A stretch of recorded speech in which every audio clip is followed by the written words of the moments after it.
I think we're at the point where everyone should be able to hear us. So, g'day.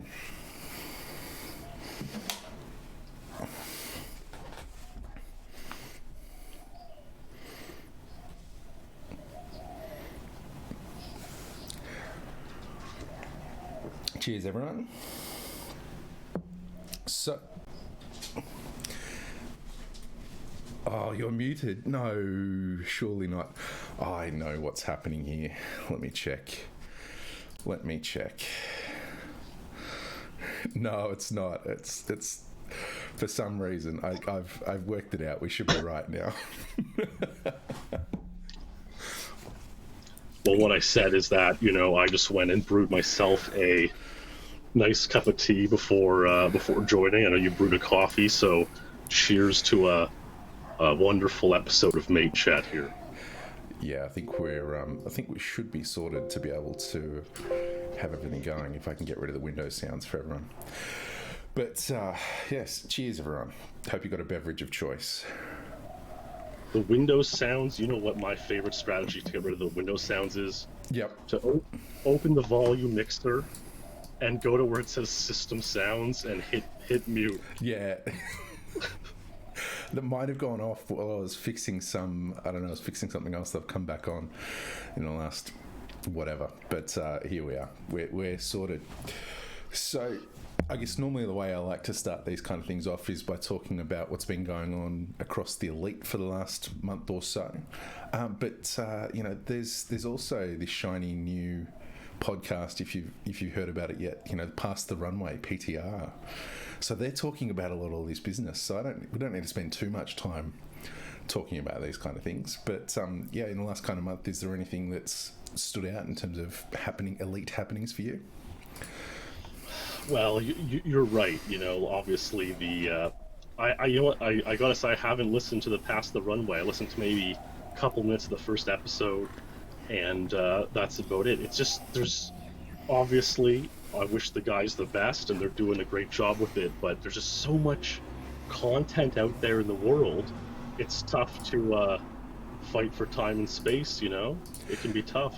It's only 5 hours in a day. Yep.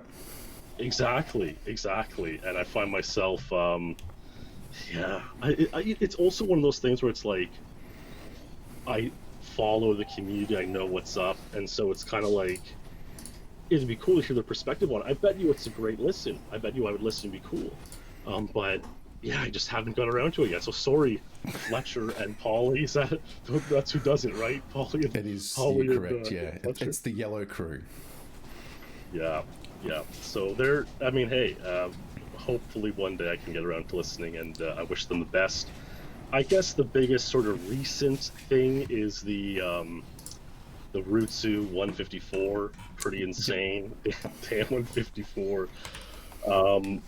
But yeah, I'm sure we'll get into that even later on. So I think that's part of that conversation.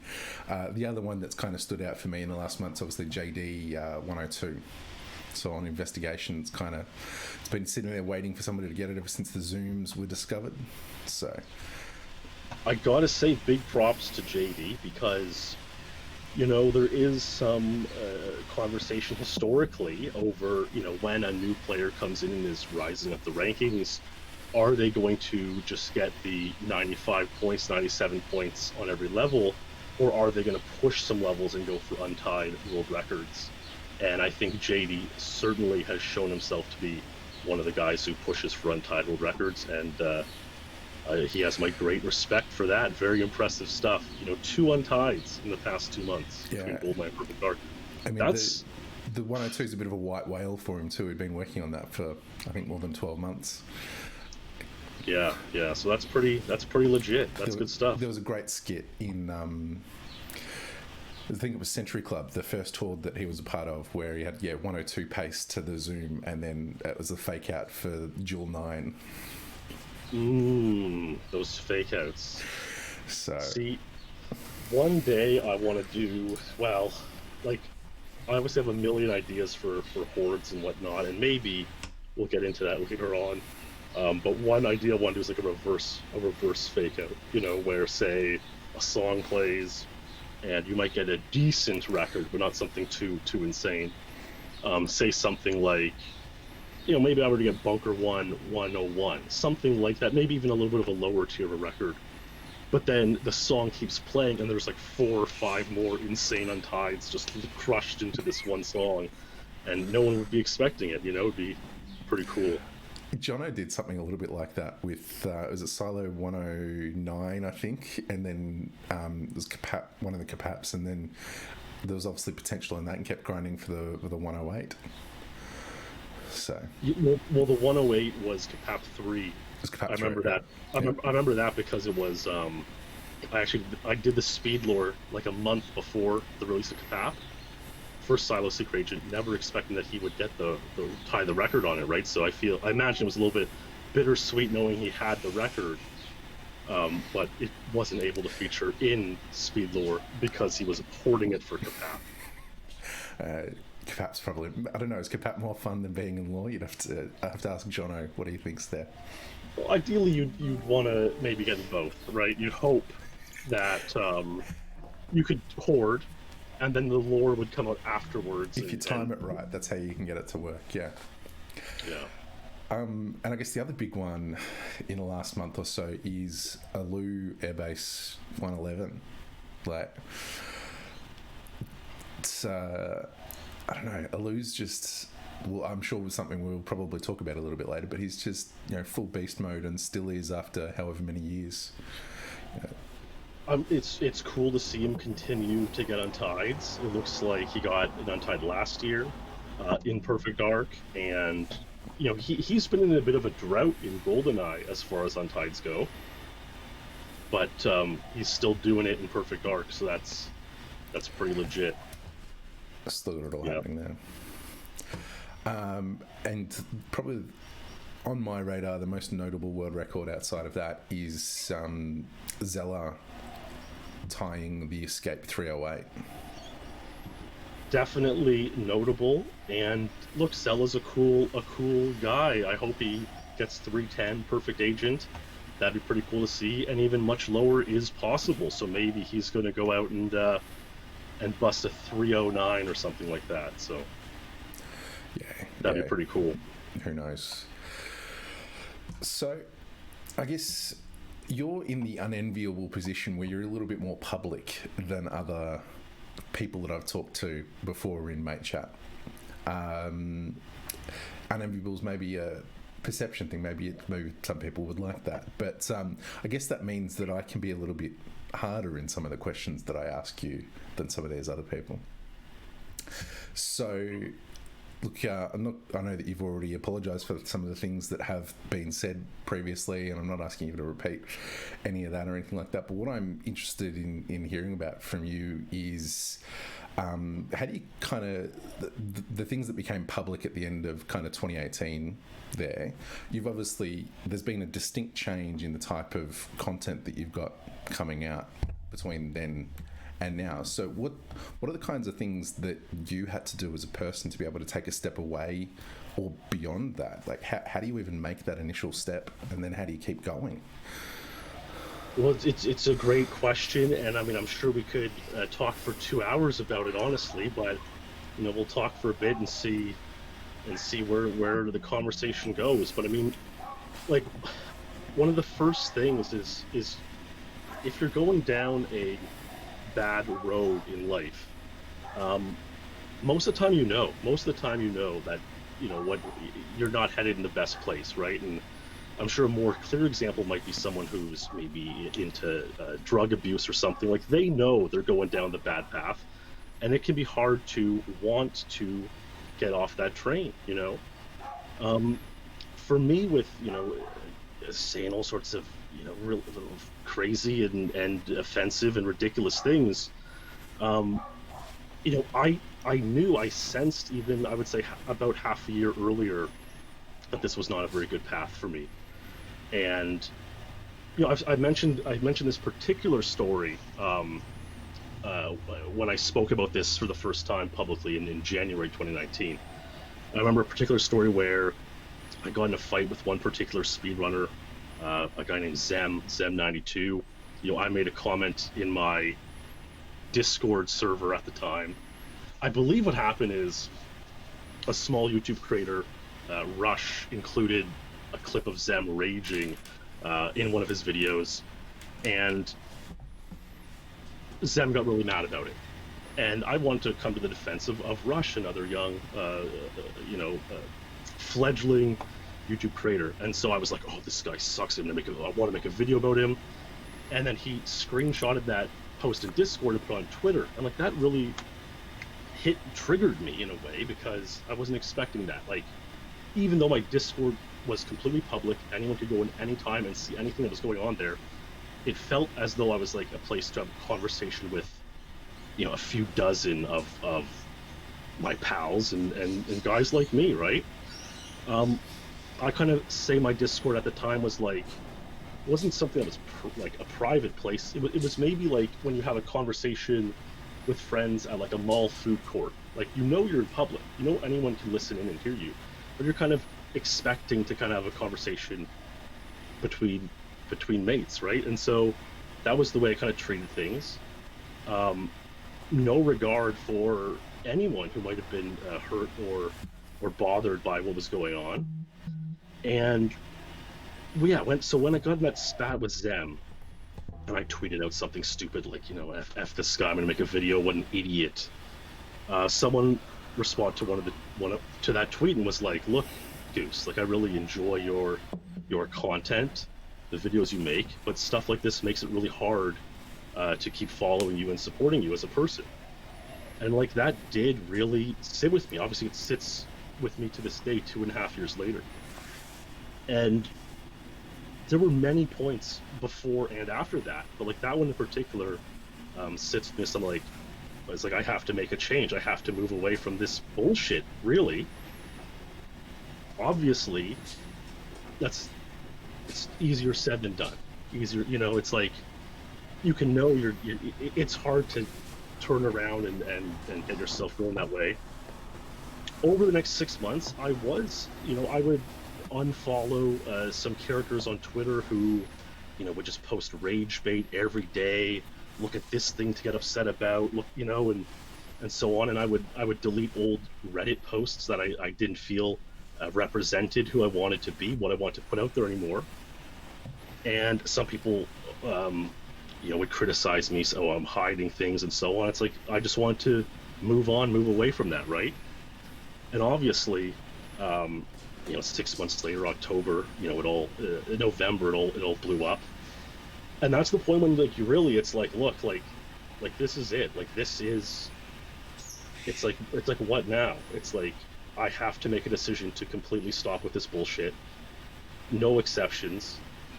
And I mean, I sat and reflected hard, like doing nothing but reflecting on my life for about a month. And that reflection continues to this day. Every day I think about what happened and what's led me here every single day. And I think about my actions going forward and what I have to do. And I feel like my actions so far have shown who I want to be, what I want to do, where I want to go. And that's really all I can continue doing. That month of reflection must have been a particularly intense experience. Like, how did that feel like, and what kind of, were you fortunate enough to have some support around you to help you kind of move through that? Well, I did have a lot of support, and that's for sure one thing that I definitely want to mention. It's like, I obviously saw a distinct difference in people, mostly who knew me or met me personally, or who had known me a long time before all that stuff came out, and between people who maybe didn't know me and only followed my content within the past year, a few months. Right, there was obviously a distinct difference, because when you know somebody, you know more of the parts of them, right? So yeah, it was particularly crazy because, you know, when the tweet was made that blew up with a lot of things that I had posted over the past year or two, it was November 27th.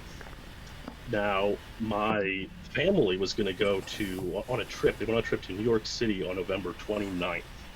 And now I had volunteered to stay home to simplify the trip and watch our dog, my sweet dog Trixie, of course. And I was planning on using the time with no one around to do Speedler episodes in the prime time to really hope and try to boost my channel up for the first time I would do Speedler in prime time. And obviously that didn't end up happening. So I was completely alone in the house for that weekend after that happened. And that was like a particularly, like, I don't want to say isolated because I had support and friends, which I'll get to in a second, but it was like a particularly deep moment where it's like I had nothing to do but be there with my thoughts, right? And it's like when you really think about what you've done, what you've said, yeah, it's I mean, I don't want to say it becomes clear immediately, but you can it's something that you need to do in a situation like that. And so yeah, I had some good support, obviously, which I'll always be thankful for. One of the first person I talked to in the sort of gaming sphere about all this stuff was the following day, the morning after. I called my friend Imagine Phil, my buddy Imagine Phil, and he's been a good friend of mine for, well, about 5 years, more than 5 years now. We met at AGQ 2015, believe it or not. And now Imagine Phil, you know, he's openly talked about a couple of these things in his life. He's a Jewish man, and he knew that I was, you know, saying these offensive things, sometimes directed at Jewish people, spreading these anti-Semitic conspiracy theories and things like that. And I talked to him the next day, and I said, like, I'm sorry for saying this shit, you know. And I'll always remember what he told me that day. He's like, look, I know you. I know you're not this person. I know you're not a bad person. You know, I know you got caught up in this kind of bullshit. I know you don't believe those things. You're my friend. You're still my friend, and you'll always be my friend, you know? And that was exactly what I needed to hear, because it's like, how can I go back on that? You know, how can I ever throw away that kind of forgiveness, you know? And Phil actually had a good tweet this year in June or May, around the time of the George Floyd protests.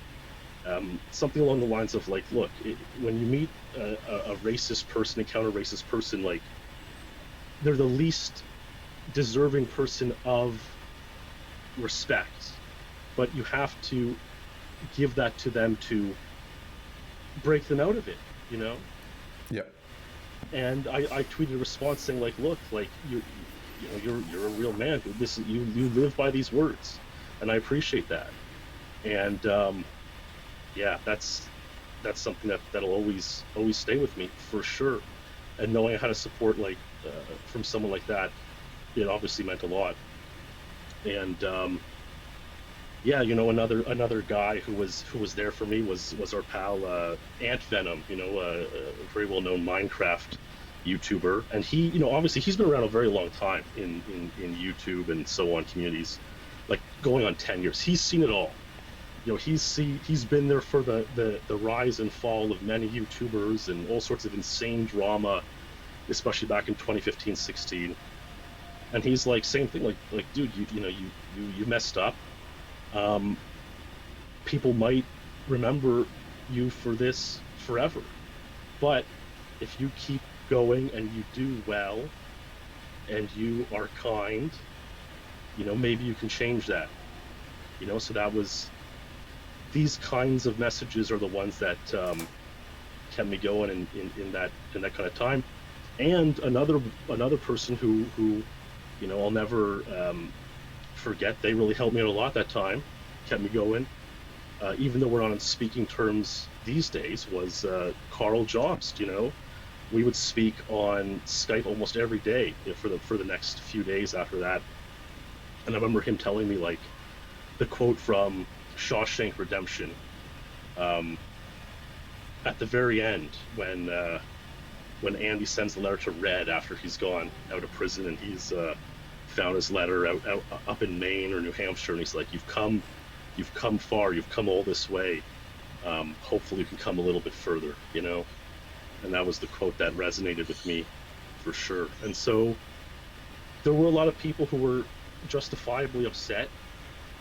And look, I'm upset with the things I said, you know? That's the way life goes. You're going to be upset with things you've done or said in your life.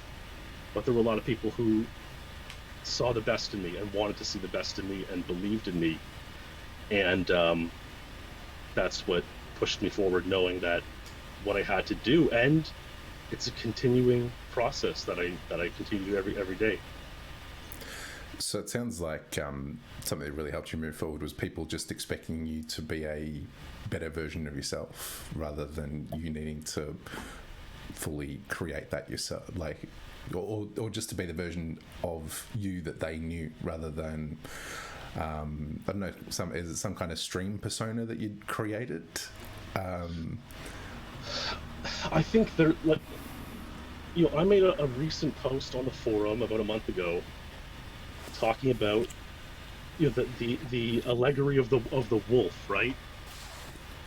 You know, the old classic chief. Yeah, I've got it pulled up. The chief teaching his grandson about life.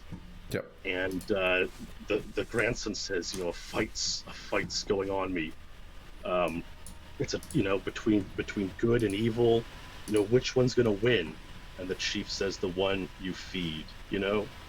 And I think that's something that a lot of people, some people have lived on the straight and narrow their entire life, and maybe they don't recognize the potential for the darkness in their own life, you know. But it's there, believe me, it's there. And if you can keep it measured always, I mean, without ever having blown up or messed up at any point, I mean, good on you, absolutely. But it's there, and it's an important thing to understand in every human, that every human has potential for greatness and the opposite. So I'm going to change. This is going to be a massive truck driver's gear change, but on a much lighter note, take me back to the early days of Goose, the GoldenEye player. Like, where did you initially find the game? You're kind of right on that edge of age where you might have been around, or it might have been an older brother's console or something like that. Like, how did you initially find these games to get into it? Well, you see, it's actually not that big of a change of gears, because it's like, especially the pre-Twitch era, I would say, and you would say maybe jokingly, maybe endearingly, but that, like, anyone who's speedrunning has something a bit wrong with them, you know? Whether it's, you know, they're lonely, whether it's they're messed up, whether it's they're socially awkward, like, whatever it is, there's a reason why they're there speedrunning an old video game. Even in 2005, the game was old. Yes, yep. You know, instead of playing the latest Halo 3 and so on or whatever, right?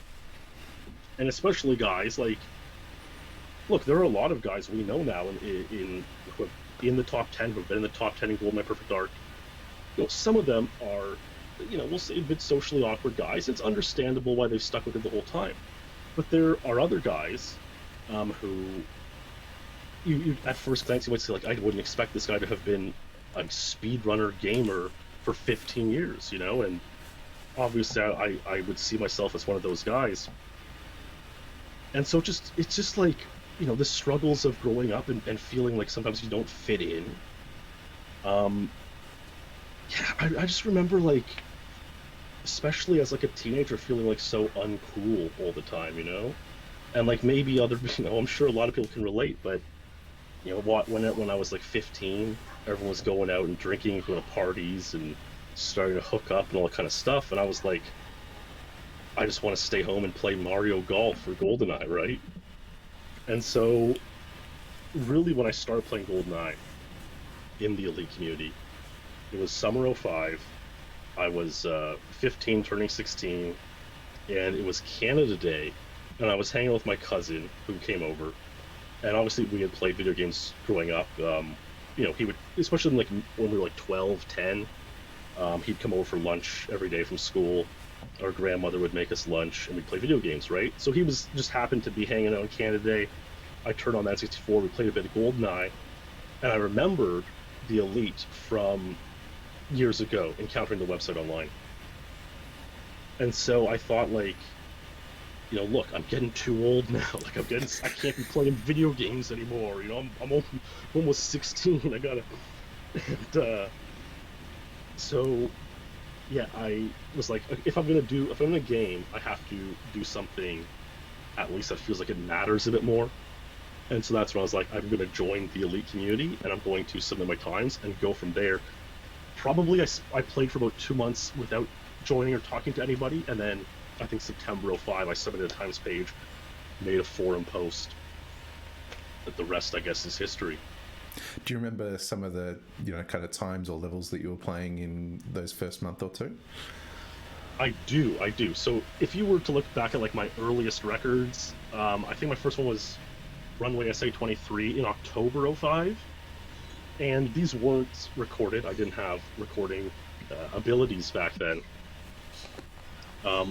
But even before then, I remember two distinct things. I remember getting like a Frigate 27 at the cottage, at the cabin. Back then, I would go up for about 2 weeks every summer with the family, and sometimes I would bring the N64, sometimes not. And this time I did because I just gotten into speedrunning. And so I'd play maybe an hour in my room at night. Very small bedroom, but I fit in the TV and N64. I remember completing a Frigate 27, like taking a selfie of myself on an old digital camera with the camera, obviously lost into the ages. And another thing I remember, and this is like one of those kind of weird speedrun stories, I remember getting a Cradle Agent 39. And Trevelyan passed away in the hut. And I was so stunned by this that I ran the wrong way at the bottom of the ramp. I didn't know what way to go. So instead of going left at the bottom of the ramp, I went right, a longer path. Yep. And I got a Cradle 39. And I thought, like, no one's ever going to believe this. So I kind of went, I might have mentioned it once or twice on the forums over the next, like, 10 years. Eventually, it's a legit thing that can happen. I must have hit Trev in the same frame as I blew up the drone. We know this could happen now, and that happened to me in 2005 before I knew anything and knew better in the game. Yep. Yeah, imagine if you hadn't been able to come out with that then and grind that out as a strategy. Well, Cradle was actually interesting because, yeah, my first records were the kind of more common ones. Runway 23, Depot 26, Caverns 103. I mean, these are some insane throwback records. Imagine to all the new players out there, imagine having a Caverns 103, and that can be your first world record. But Cradle 35 was like my first starting to get decent record. It was only tied by Boss, Wouter, and Graham Morris at the time, and so Cradle was like kind of my early signature level. And it looks like Ilu, Mouser, and Chervone got it quickly after. And I was playing for 34 even before I could record. And I never really came close. Boss got 34 in late '05. And my 34 quest would take 10 more years, believe it or not. Right. Unbelievable. But that was one of the early times I went for back then. And to no avail. So yeah, it would be crazy if I figured out the drone Trev strat. And there's a chance I could have, because I knew something went on in that room. And so there's a chance if I kept playing 1,000 hours, I would have had it happen again and maybe put 1 and 2 together, but no dice. It sounds a bit like the Haycock 33 grind or the current Chris G 32 grind. The time appears to be out there, but it's you've gotta line all the right pieces up to get it at the moment as they stand. You mentioned Mario Golf before. Is that something that you started playing at a similar level at a similar sort of time, or is that something that came later? Yes, and even before GoldenEye, I was playing a lot of Mario Kart back in like '02, '03 probably, and like so there's like a reasonable chance that I would have played Mario Kart competitively instead of GoldenEye, and who knows how the world would be different if that was the case. I remember playing a lot of Mario Golf in like '04, '05, and then obviously the elite rankings were so cool there wasn't really a comparable thing for Mario Golf, but somewhere around '07, '08, once I got a DVD recorder, I posted my Mario Golf times on the forums for fun. A couple guys chimed in. I mean, it really is crazy. Like, I try to imagine, like, so many of the guys in the community now are like 20 years old. So, like, YouTube was always around, always. I remember in like '07 or '08, um, for the summer contest, the elite summer contest, Endgamer put me in charge with giving a theme song to every person in the contest, and he wanted all the songs uploaded to Google Video, Google Video, and I was like, dude, it's easier on YouTube. They're all on YouTube by now. It's like '07, '08, '09. He's like, are you sure? Like, is YouTube as reliable? Like, what if it's not around? Like, right? So it's kind of insane to imagine a world like this, but yeah, I think I uploaded some early Mario Golf videos to the Endgamer server, and a couple guys watched them. I remember Sterling was in disbelief that I had a claimed time of 6:30 flat on Toad Highlands. He was like, no way, you got exactly 6:30.00, and I did. I had the video for it.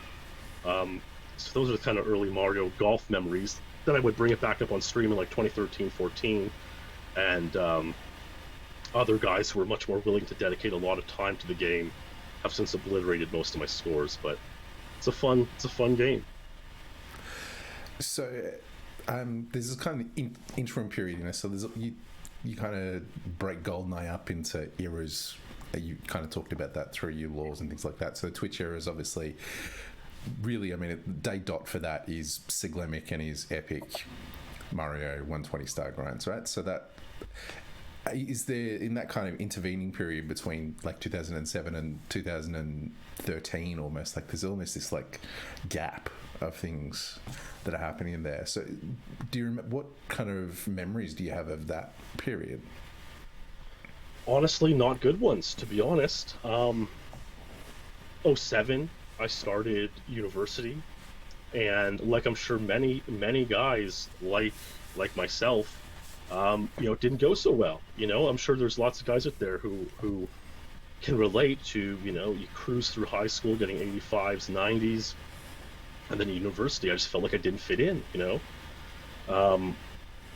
Yeah, it wasn't as easy to, it wasn't as automatic. Like in high school, you automatically have friends, right? It's like there's a finite amount of dudes in your classes. You naturally blend with with the similar dudes. That's it. In university, it's not the same way. Obviously, you have to get engaged with, whatever. And I didn't. I would angrily take the transit to school and not have a good time.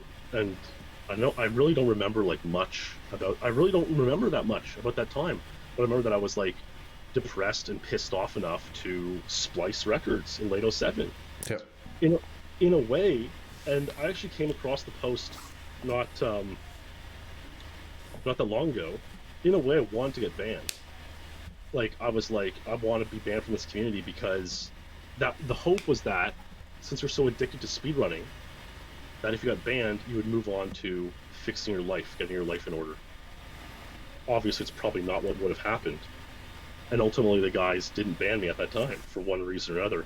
A post I saw was like, I was really acting up. I was being a complete idiot, complete asshole. And I was like, if you guys really hate me, you won't ban me from the community because being in the community is damaging to me. It's messing me up. So if you really hate me, you'll keep me here and continue ruining my life. And this is like the post of like clearly a not well and like, yeah, dichotomous mind, I wanted one thing, but I didn't want that same thing. You know, I wanted to be banned, but I wanted to be there. I was just unhappy and not in a good place. And that continued, I would say, from 2007 to 20 late 2010, I would say. And so if you look at my times page, my history, my world record slowly started diminishing. But in 08 and 09, I would get some like defining untides, silo and streets in particular. So I was still playing. I just wasn't succeeding as much. I was getting passed by Ace and Clemens and Henning. But I still had it in me to crack out one or two good times in there. Yeah. Yeah, and so like 2010 to 13, is that a real gap then? Like, is that? Well, yeah, because like I remember, obviously, like I was kind of in the summer times. I had a summer job. It was pretty decent. It was pretty legit, and I could coast off of it for the rest of the year. At this point, I wasn't attending university anymore, and I remember in like late 2010, I just got so you get that moment where you're so angry, especially because it's like at that point I'm 21 years old, and it's like I can affect my own life now. You have that realization, like I can take charge. I can do things in my own life. When you're a kid, you're just angry for nothing. Like you don't really have the capacity to impact your own life. But in late 2010, I'm like, I'm going to do something. I'm going to go back to school.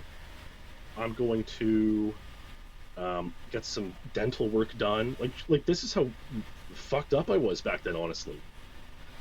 And I'm going to take a bit of control of my life. And so through like late 2010 into 2011, I started doing that. And so life got a bit better, for sure. And then 2011, 12, I was kind of, you know, what you'd call now a bit of a normie. 2011, 12, 13, I was a bit of a normie, I would say. So what does Goose do for a real job as a normie then? People know, but you know, I don't like bringing up like too many personal details anymore. I mean, people could dig it up if they wanted, but yeah, it's out there. But I you know, I kind of like to keep it. To move past that. Yeah, it was good. It was a good time, and like especially in 2011 to 13, I was like going out with my pals every weekend to like the bars and clubs and stuff. And even at that point, I'd stopped drinking. Right, I never, like I said, I wasn't cool. I felt uncool in high school, so I didn't even start partying and having a drink until I was 17, and that only lasted 3 or 4 years until I was like, what the heck is the point of this? And then so 2012, 13 especially was a great time. Every weekend we'd go out. I would drive my buddies downtown. We would have a good time. They'd always make sure when they got a drink to bring me a Coke from the bar. They would usually get it for free, telling the bartender that you know, I was the driver. Do you have a term for that in Canada? Like designated driver. Oh yeah, we call them designated Dave in Australia. Because designated driver, so yeah, you just say Dave. Oh, he's your Dave. I always love hearing about Australian terms. We would just call it DD. Yeah. I mean, maybe there's a term for it now that I don't know, but then again, maybe not, because now Uber is such a thing. And like back then, it wasn't really. Ubers and so on weren't really there yet. So that's cool. Yeah, I was the Dave and living a normal life to some effect. Although at this point, Twitch is blowing up, right? So it's like, well, here we go again. It's like having a stable paycheck sounds like a reasonably unique experience in the rest of your life if you've got a fortnightly or monthly paycheck coming in rather than the variance across, you know, working for various whatever online earning methods. Well, what's weird is like, so back then this period, say 08 to 12, I had a stable paycheck in the summertime, but I was like always busy working in the summertime, and I would work in the evenings into the early morning, which fit with me well. I'm kind of that naturally late night owl, but I don't have time to like enjoy like, okay, I'm getting paid and I have free time type of thing. I mean, maybe no one does, but it was kind of weird because then it was like once I stopped getting paid, summer's over and I'm back at home and not as able to go out and really enjoy myself while also having a stable paycheck. But I would say over the past 2 years, ironically, I've probably had the most stable income at any point in my life. So it's kind of funny how it all works. Yeah, I don't know, there seems to be this point where you turn 30 and for whatever reason things start to stabilise on some of those fronts for a lot of people. It seems to be the way I've seen the same thing happen with a lot of my friends as they've kind of kicked over that, come around close to that milestone. Yeah, you get to the mundanity of life. Yes. So mundanity. Mundanity is maybe an example of you've clearly got a passion for language and linguistics and words and these type of things. So is that something that's been there a long time, or is it something that you've developed? It's probably something that's been there a long time. It's not something I ever studied deeply. I don't really read literature. Even in English class, I never really excelled that much.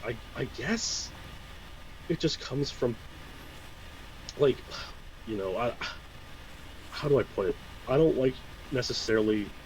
It's something I have to like phrase correctly, in a lot of ways. But we'll say that like a lot of people, especially in speedrunning, may be above average intelligence. I think it's fair to say. And obviously I've gotten kind of in shit for kind of bragging or making hyperbolic statements in the past. But it's like, I could read when I was 4 years old. Apparently I learned to read off of hockey cards. And so I remember my parents told me a story of like, early on in kindergarten, the teacher's like, do you know we can read? And they're like, yeah, so in some ways, we all have gifts in our own way, how they manifest or whatever. And so I could read from a young age, and I guess I've picked up a lot of things over the years, and that's that. But it's not something you distinctly work out to develop or anything like Well, that? So once I started to make videos, I bought a couple thesauruses. Yep. And so I've learned a few words like that. But honestly, not that good ones from those books. I used to play a lot of Scrabble with my mother, especially when I was like 13, 14, 15, somewhere in there. At the cottage, we play Scrabble all the time, every night. And so I obviously learned a lot of words that way, leafing through the Scrabble dictionary, trying to pick things up. You learn kind of the assembly of words. You learn the common suffixes and prefixes and where they all kind of fit. And you learn the syllabic format of words.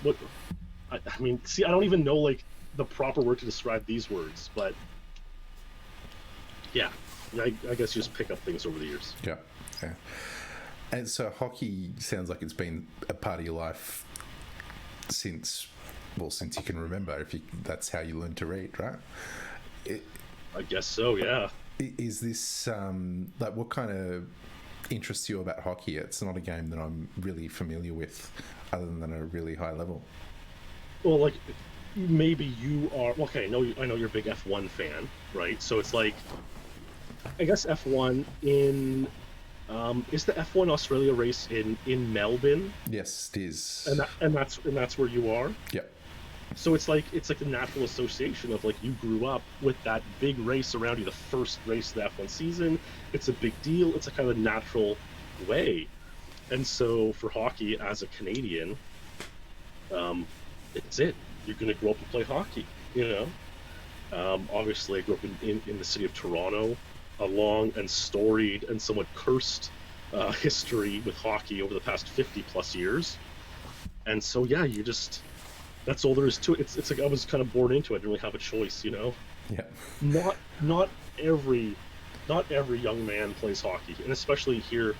I don't know if it's on the decline, but like, not everyone does. But I grew up playing hockey, and almost without questioning it. And I played actually much longer than most of my peers, because most guys, once they go off to university at 18, they kind of stop playing organized hockey.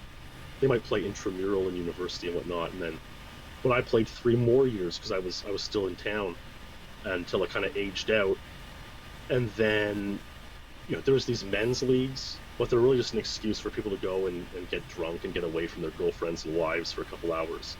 And I was kind of disenchanted with that, because I like to play, even though I wasn't like a top tier player, I like to play and take it seriously. And so I figured, forget that. And that's kind of where I am now. But yeah, good stuff. Playing and taking it seriously sounds like it's pretty well aligned with you. You're taking your speedrunning or your video gaming seriously. It's probably born from a similar mentality there. No, it definitely could be. And I was the goaltender, so it's like it doesn't feel good when no one on your team is taking it seriously, and you're just getting like shelled one night, for 8 goals or 10 goals, because the guys are more concerned about bunning their spliff in intermission or whatever, or chugging a beer on the bench. Yeah, it's not fun. And so I just, if you're gonna go and play recreationally, then do it and have fun. But like, I'm loath to say like do it the proper way, but like there is some effect in everything. Do it the way you enjoy, sure, but like also do it properly. Yeah, play with intent. Yeah. Did you play any sports growing up? I played all kinds of sports growing up. I played a lot of cricket, played a fair bit of basketball, and played a bit of soccer. But one of my most notorious soccer stories is that I always played goalkeeper in soccer. It was I didn't have the particular desire to develop the foot skills that you needed to be out on the park, and I just enjoyed being goalkeeper. And most teams always struggled to find a goalkeeper, so people liked having me in the team because I enjoyed playing that position. But one of the most notorious stories about my childhood was I was playing I don't know, it was under 14s or an under 16s game or something, and my team was winning an awful lot, whether it was 8 goals up or 10 goals up, and I've kind of waved my mother over to me in the goals because I'm already sitting down in the goals, and said, "Mum, can you go buy me a pie?" So my lovely mother goes off and buys me a pie from the shop, and then I just sit down in the goal and eat this pie while everybody else is playing a game. So well, hey, it was good to be on winning teams. I was lucky to be on winning teams most of my youthful sports career as well. So I feel bad for I know guys who play on teams where like most hockey seasons here would have 36 games. They might win 1 or 2 games a year, and like it's like, oh man, like that can't be much fun. Your pie story reminds me of a story where we were playing. It was probably like 18 or 19, so I was still playing a bit after high school, and we were playing 3-on-3 league, which is already like kind of a less serious version of hockey. It's like, instead of when there's a goal, instead of like a face-off at center ice, you just kind of play like pickup.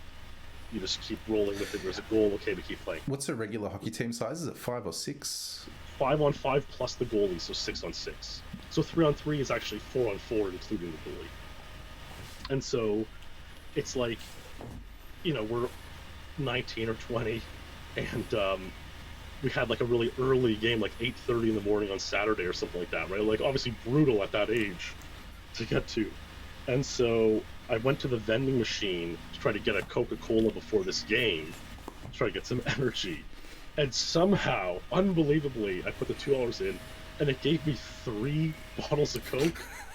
And so, obviously it's not healthy, don't do it, but like, I had such an excessive Coke that I had a bottle of Coke on top of my net instead of a water bottle throughout that game.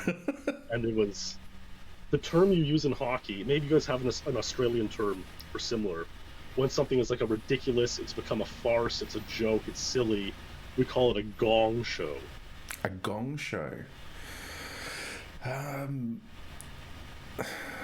What would we say? I don't know. I don't have an immediate Australianism to respond to that. If in response to that, like if you're trying to take something seriously, in Australianism, you might say, we're not here to fuck spiders. That sounds very Australian. I can just picture some rugby blokes just saying that, like, oh, "What you doing, mate? We didn't come here to fuck spiders today." Yeah.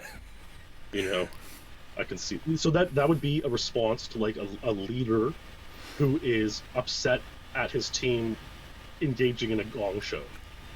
Yeah. Like So he'd be like, yeah, someone came to the game late, someone forgot their equipment, nobody's ready, one guy's hanging out with his girlfriend before the game. It's a gong show. The referee shows up late, like, this is a gong show. And so someone would come along and say, "Hey, quit fucking spiders." Yeah. yeah, I have never heard it phrased as fucking spiders, but yeah, who knows? So I was like another term we have in hockey for like a big fight, and like I mean, hockey's one of the only sports where fighting is like allowed and sort of encouraged, although not so much these days. it's almost a legitimate tactic in places. It certainly was for the 90s and early 2000s. It's kind of starting to fade away now, but a big like bench clearing brawl would be called a Donnybrook sometimes. A Donnybrook. That's in our kind of Canadianism. Yeah.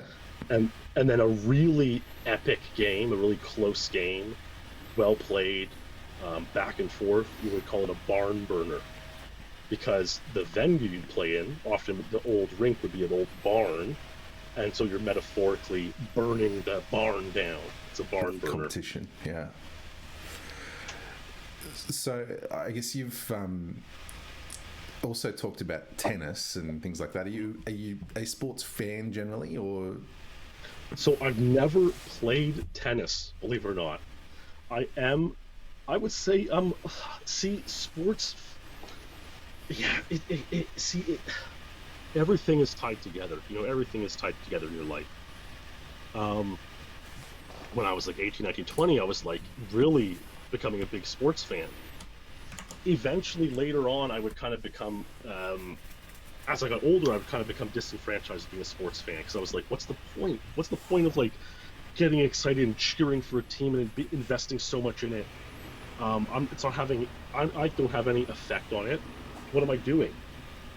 Now I've gotten to a point where I respect it for what it is. I'm not going to get too invested. I'm going to enjoy some great sport, and there are some amazing stories that come out of sport that I can be inspired by. That's the greatness of sports. But yeah, I would say probably around 2015, I kind of was like, sports bad, and that's kind of when I started to get into politics, something that I felt was I had more of an effect on, and that maybe didn't end well, we'll say. So now I'm kind of back on the line of being a sports fan. I watched the Masters thoroughly this weekend and had a good time. But tennis, interestingly with tennis, I kind of first got into it because of the elite and guys in the old AIM chat room getting really into it. One of the old admin, and I won't say his name because he's deleted all of his association with the site since, so I'll respect that. He was a big Nadal fan. My pal Carathorn was a big Federer fan. And so back in 07, 08, 09, like this was insane. And so we would all be in the AIM chat typing away rabidly about the tennis matches.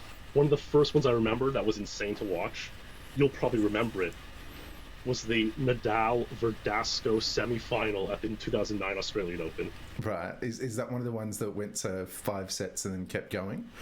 5 sets. I don't think it kept going, but it was a 5-setter. Yeah. And Kara was cheering heavily against Nadal. I think that might have been Nadal's Grand Slam completion at that tournament. Right. It probably was.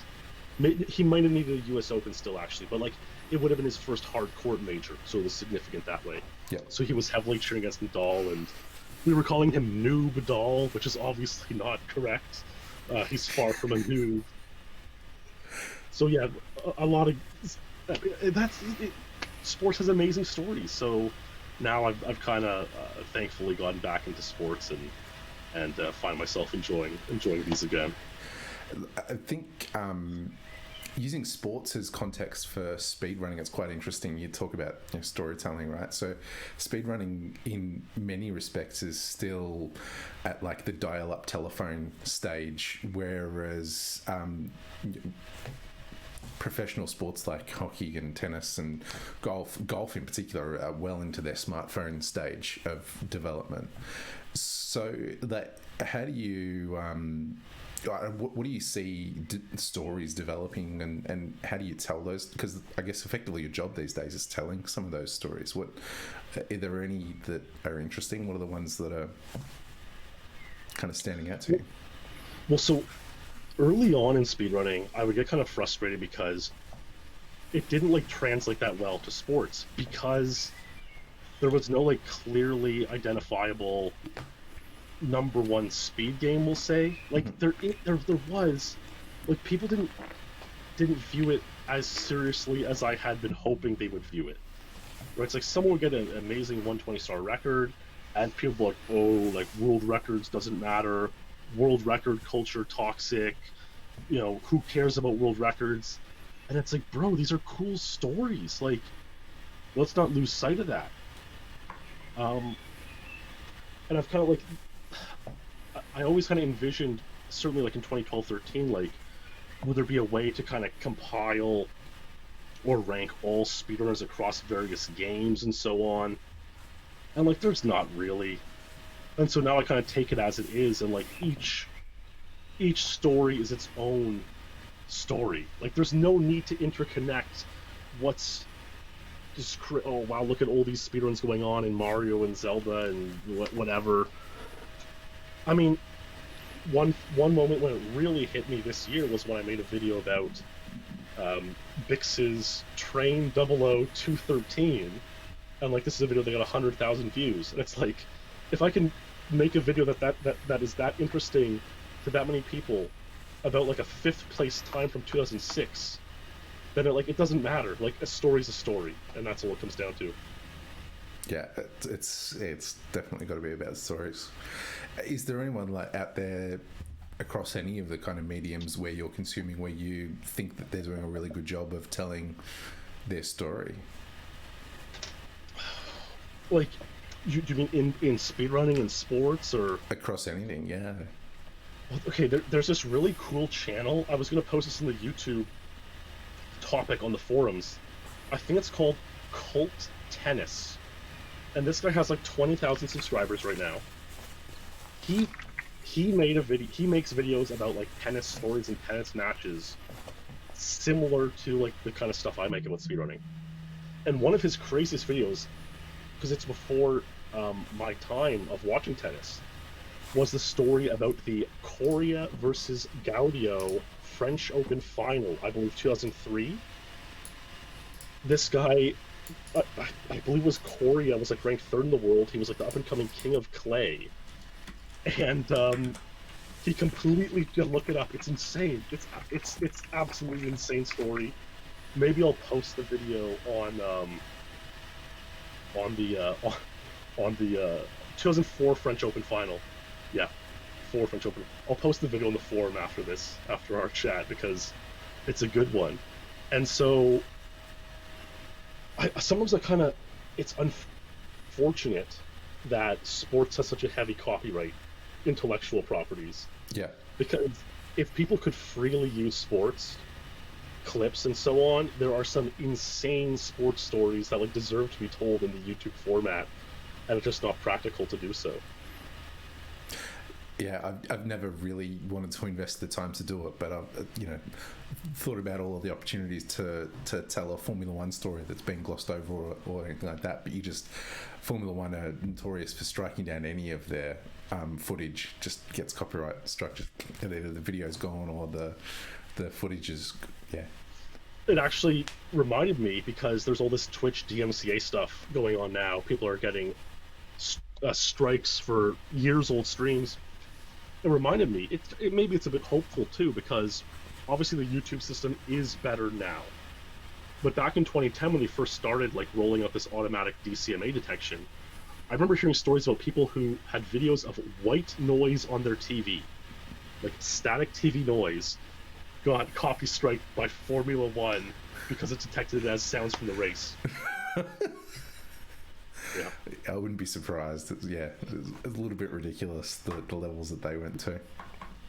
like what's this like really good F1 story that There's kind of a bunch of them, but the one that I think is worthwhile going back to and retelling is the story of the 2010 World Championship. So normally in Formula One, you might be like, Lewis Hamilton's been destroying the championship for multiple years, and since 2016, he's maybe had 2 years where he was challenged to about 2/3 of the way through the championship. But if you go back to 2010, it was just this crazy season where it was up and down all the time. The person who was leading the championship actually never won a race while they were leading the championship, so they were up and down the whole time. And until deep into the season, until about 2 races left, there were still 5 people who could actually win the World Championship. And even at the last race, there were still 4 drivers that could win it, and it was actually the driver in 3rd place. So Sebastian Vettel won the championship despite the fact that, he was unfancied going into that last race. He still managed to get it. And there's multiple parts that you could pick out from that. Even a really good video about that Abu Dhabi race 2010 would be insane. Like, it would be, I see now Alonso and Webber came 7th and 8th. If they placed higher, they probably would have won, Yeah. If they got a 2nd place or something. So exactly. Even just the story within that race was, Webber wasn't doing so well. He wasn't quite on course to win the championship, but Alonso pitted too early to try and cover off Webber and took his eye off the ball, which was Vettel, and Vettel came through and won the championship in the end. So, were Alonso and Webber teammates that year? No. Alonso was at Ferrari and Webber was teammates with Vettel at Red Bull. Okay, yeah. So there's, I'm going to show my Australianness here and say that Vettel got maybe not preferential treatment, but certainly a lot of emotional support from Red Bull because they wanted him to be the youngest world champion ever. And was that his first championship? It was, yeah. Because he's also won a number, right? Okay, so I guess he won 4 in a row, and then, like, Hamilton's won all of them since. Basically, yeah. Got it.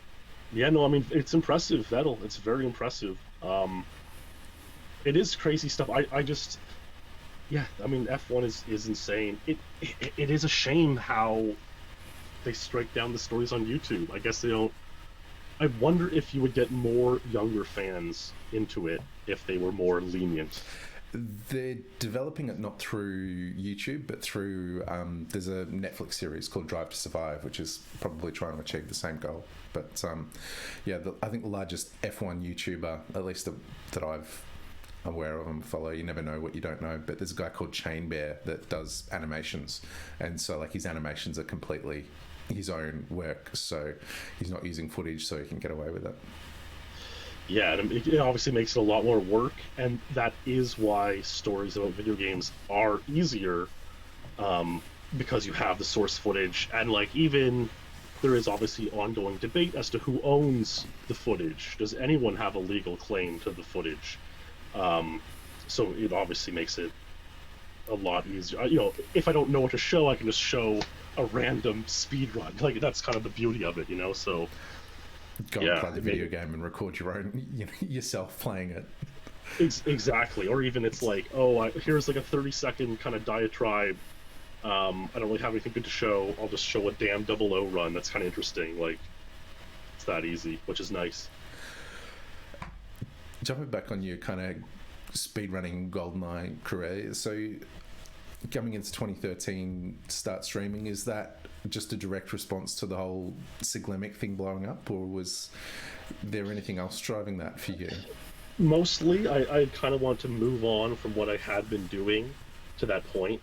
Working a summer job and then not doing much the rest of the year. I kind of saw, like, look, there's this opportunity to maybe finally make something out of all this time I spent gaming and so on. Let's give it a go.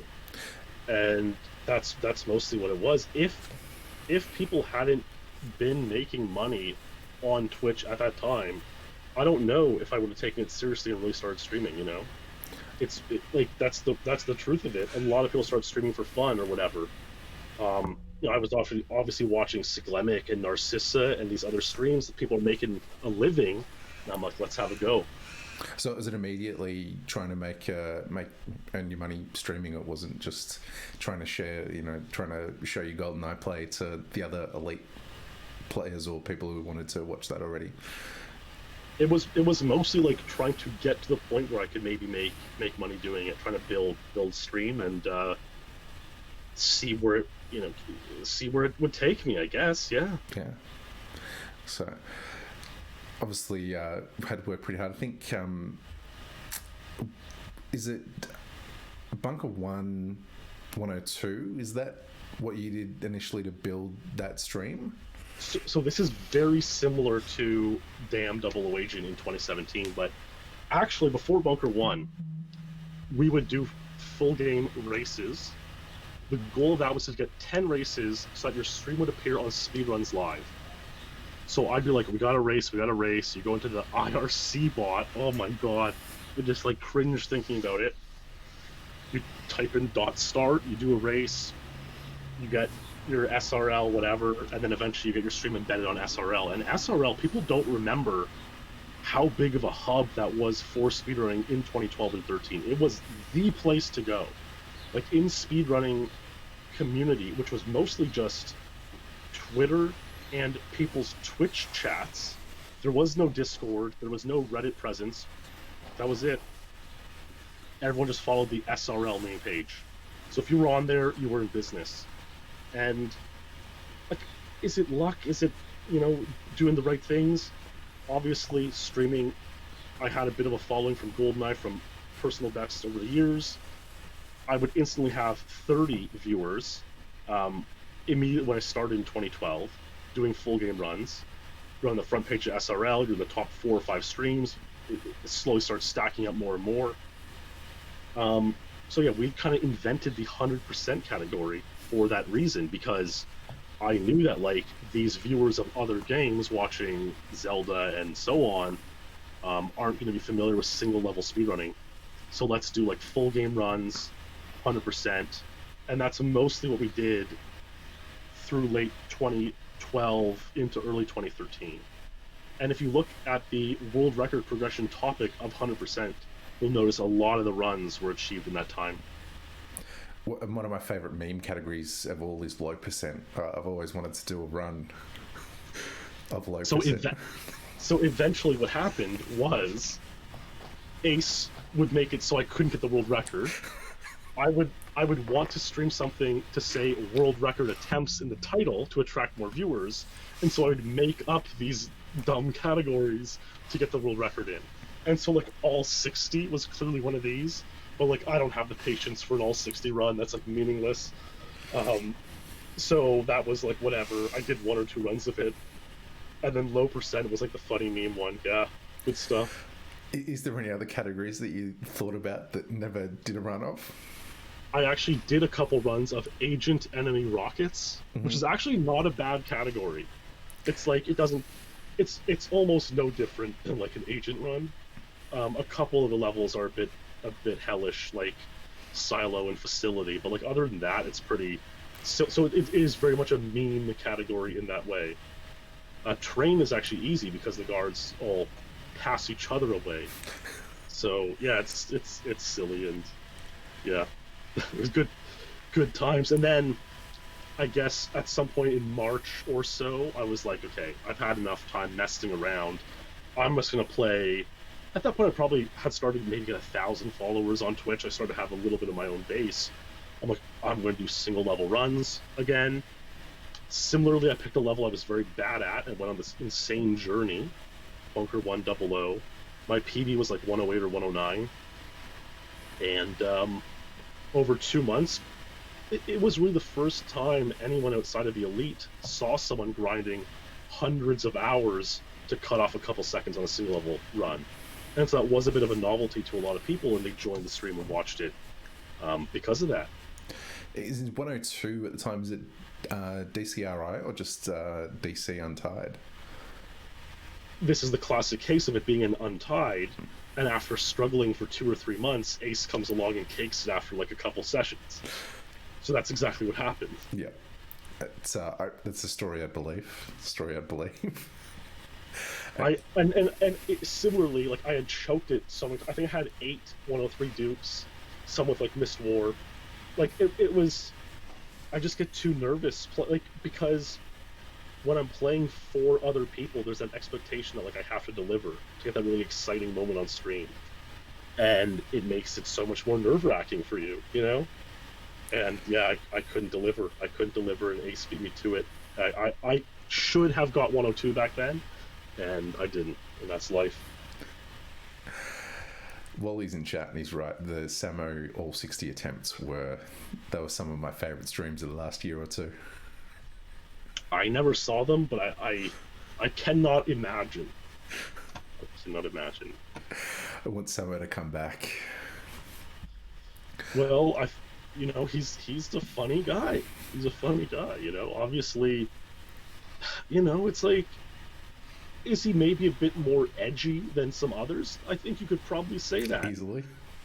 At the same time, this is why he's well liked, right? So it's like, you know, like I said back earlier about that fight between good and evil and light and darkness, it's like there's a bit of that in all of us, and sometimes it's good to let out a bit of the darkness, a bit of the edge, but you have to know where to keep it measured, you know? You have to know.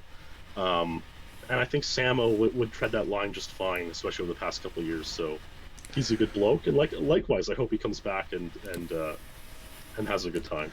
Yeah, Luke and Wally and I are going to catch up this weekend, so I have text Samo, but he hasn't come back to me, and whether he's going to come along. I'm not anticipating that's a yes.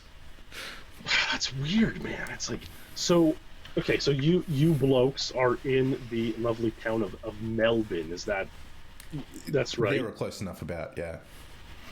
And I guess Samo's there as well, and yeah, I mean, I see him occasionally tweet from when I log into the Elite Memes Twitter, I see his tweets come up, but you know, sometimes people just need a bit of distance, I guess. Yeah, that's it. You never know. He is every time there's a Speed Law episode, he's still there in the Patreon group of Speed Law, so he's not completely gone. I believe he is still supporting Patreon. He actually posted an Elite related meme 2 days ago. He did, yes. Yes, he did. What was it? The Arlene, how do you do it? Yeah. Yeah, exactly. So he's you know what? Very few people ever actually leave for good. Although you do see more and more people leave for good these days. Like back in 2010, it almost never happened. People would always show up, but yeah, who knows? There's a smaller group of people that were around the game in 2010 compared to. Yeah, and if you had found your way to the community, it's like odds are you were really liked it and were really invested to the point where you wanted to stay around. I understand. I don't know specifically whether Samo was one of these people, but he had obviously a unique way of playing the game, coming in and doing his whole PTR quest. But that's like one of the most interesting stories in a long time certainly in GoldenEye speedrunning. Like that's a really crazy story. But he's probably similar to a lot of people that have joined the game in that kind of period where they've been introduced to it either through yourself or through Carl, basically as the two prominent externally. Like, how does that feel apart from it just being an ego boost?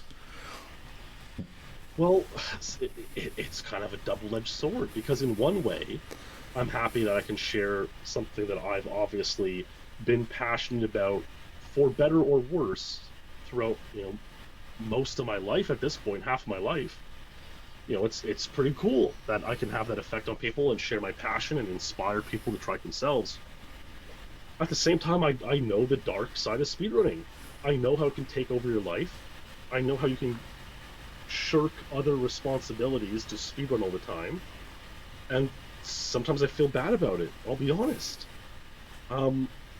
Again, it's like, would I be telling these stories if I wasn't able to make an income doing so? And like the answer is probably not. So it's like, am I selfishly telling these stories that I know from the past because I know them and it's easy and I can, write up stuff. I have this wealth of knowledge to share these stories. It's like, is it selfish of me to be doing that at the expense of bringing in this new legions of speedrunners who are going to waste their lives away speedrunning? It's a tough. I don't know. I honestly don't know. Anybody that's come into the game in the last few years and warped on Depot, like, I'm just not friends with anybody that's killed 26. Yeah, I mean, you can hit 25. You can hit 25 warpless. You can do it. I'm almost more tempted to play that than I am warp attempts. 26 is such a nice time. It's one of my favorites in the entire game. It is a fun time. It was like, it was a good feeling time when it was the world record back in the day. It was like, you got your 26. It was like, it's obviously like almost trivially easy at this point. But back then, like, you kind of had to know your stuff and strafe well. And it felt good. It was a lot of people's first world record, right? So it's special to a lot of people, Depot 26. Yeah, look, it's my first points, so it's special to me in that part. Wow. It's the only, and it's the only time that I've intentionally duped for fun. So, like, I got it. I believe I showed it in Speedlore, but it was me getting Depot 26 basically live. I could record on my little digital camera 1 minute at a time, and so I was able to dupe Depot 26 in like 5 attempts to get on camera and at least post some sort of video. Yeah, I think I've seen the picture of that because you at 16 and Perna at 16 are a little bit similar. Oh wow, interesting. Is Perna that age now? Yeah, he's just right about that age. Wow, that's real. See, I can't even like fathom these guys who are that young playing these games, and they're very good at it. But it's like, I just think I've spent a lot of time speedrunning a game that came out 7 years before I was born, like early 80s. Like, no way, dude. Like, mind you, the games weren't as good. So yeah, I guess there's a few people that have gone back to play Dragster now. The complete upper max of it is known. Yeah, like that's about it, like it's not getting much better than Drake. Like, I mean, I can't believe, like, what a scam that Atari sold this game for like $80 and all you did was mash buttons for 5 seconds. Like, how did they get away with this? People were happy to pay it. It was more interesting than the Pong consoles that they'd had in the months and years before that, I guess. I guess so. I mean, I can't imagine what a world. But yes, as somebody who grew up with the game, I don't know how these kids are just picking it up and yeah, I don't know. Obviously, I think it helps that GoldenEye is a pretty interesting speed game to bring them into that way, because it seems that a lot of them are kind of coming in from speedrunning something else and then they're picking up GoldenEye to go along with it. I wonder how many people kind of see it as like a meme game. I think a lot of people who joined in like 2016, 17 kind of saw it as a meme game at first. Like, oh, this dumb GoldenEye ran into the full seconds, like, haha, I'm gonna go take a world record easily. And they get into the game, and like, oh, like, it's actually a fun, competitive environment, and the community is great, despite what many people might think. The community is, it's great. It's encouraging, it's friendly, it's fun. And they end up sticking around and playing longer than they expected. Yeah, I don't think I'd still be playing the game for the community. That's the main reason I'm still around. That is 100% true, and for me as well. Like, if there was no community back in 06, 07, like, there's no way I'd be I'd be playing, and what would life look like? I honestly have no idea. No idea. That would be an interesting sliding doors moment. There'd be a big branch in paths if you chose to do something else.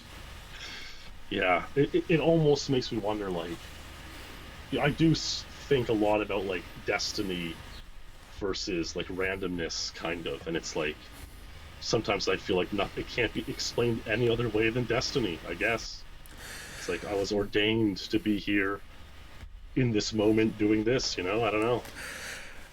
Were you destined to play MBR instead of join the Gold Rush on the Depot Warp? Like, how did you make that decision? Because they were at the same time, right? It's very simple. It's very simple. I can. Okay. Obviously, when you're starting out as a young speedrunner and gamer, when you're 16, 17 years old, your parents, and usually especially your mother, is not too happy about it, right? I think that's reasonable. Most people would probably agree. So it got to a point where, like, I really couldn't play games until nighttime, you know? And so I wouldn't, because if I was playing GoldenEye at like 5 p.m., I might be on a run and like be interrupted, So it's like not worth attempting even. So I was stuck with that now through my whole life. The Depot Warp Gold Rush took place at like 6 p.m. my time. We were having dinner. There's no way I could have got in there and like ditched, and be like, oh, I'm gonna play GoldenEye for a bit. Meanwhile, the MBR rush took place at like 1:30 a.m. when I was already streaming and playing, and that's all it came down to. Destiny intervenes, I guess, just in terms of the timing of when they happen. Yeah, I guess. I mean, that really. I want to see the dates on this because it's like, let's see. So, the Depot Warp in 2014, or am I like way off? It's either 14 or 15. Okay, so April 26, 2015. And the MBR, April 28th. So 2 days later. That's kind of insane. Holy smoke. And the Depot Agent Warp was basically Cook got 24 day one. So that's like whatever. Okay, like now the rush is almost basically done. And then Mirror got 23 2 days later. It's like there's nothing more to it. Yeah. It was an MBR that was like 100 records up for grabs. Because, one record's available on each difficulty and more than 1 second to be cut. Yeah, I mean, like literally, I think the records were like 120, 122, 126. And so you're talking 26, 28, and 27 seconds cut. You're talking, what is that, 80 seconds cut from the game? Like, that's 80 world records up for grabs. It's absolutely insane. Big change. It was. I mean, MBR was crazy because Boss was really good at the stage. He would get an untied sweep, and then this Frenchman, Lek, would come around and tie it. And I think this happened like twice. Right. And so if it weren't for Lek, Boss would have had like untitled records that lasted like 15 years on MBR. Yeah, it's really something. I should go calculate it someday because it would be insane. Yeah, wow. What a time to be alive. Oh, he would have 10-year untieds, like, quite easily. Boss is some kind of beast. He's probably a good example of, throughout your stream, throughout Speedlaw, throughout your videos, you kind of created these characters, right? Like, so Boss is this, I don't know exactly what he is. He's an INTJ, really heavy thinker, amazing at execution, untouchable at both video games in kind of 2005, 2006. And then there's like Alu's like another character. I think it's really interesting the way that you talk about Alu, because it's really clear that he was desirable is not the right word, but like somebody that you would want to be like when you join the community. That kind of influential, thank you, in kind of 2005, 2006, because you can hear that reverence that you have when you talk about a Lou that's there in a different kind of way when you talk about somebody like Ace or like Clem, who are beasts in their own right, but you talk about them in a different kind of style. So I'm kind of interested about how you think about these, effectively the characters that you have developed, and who are these people?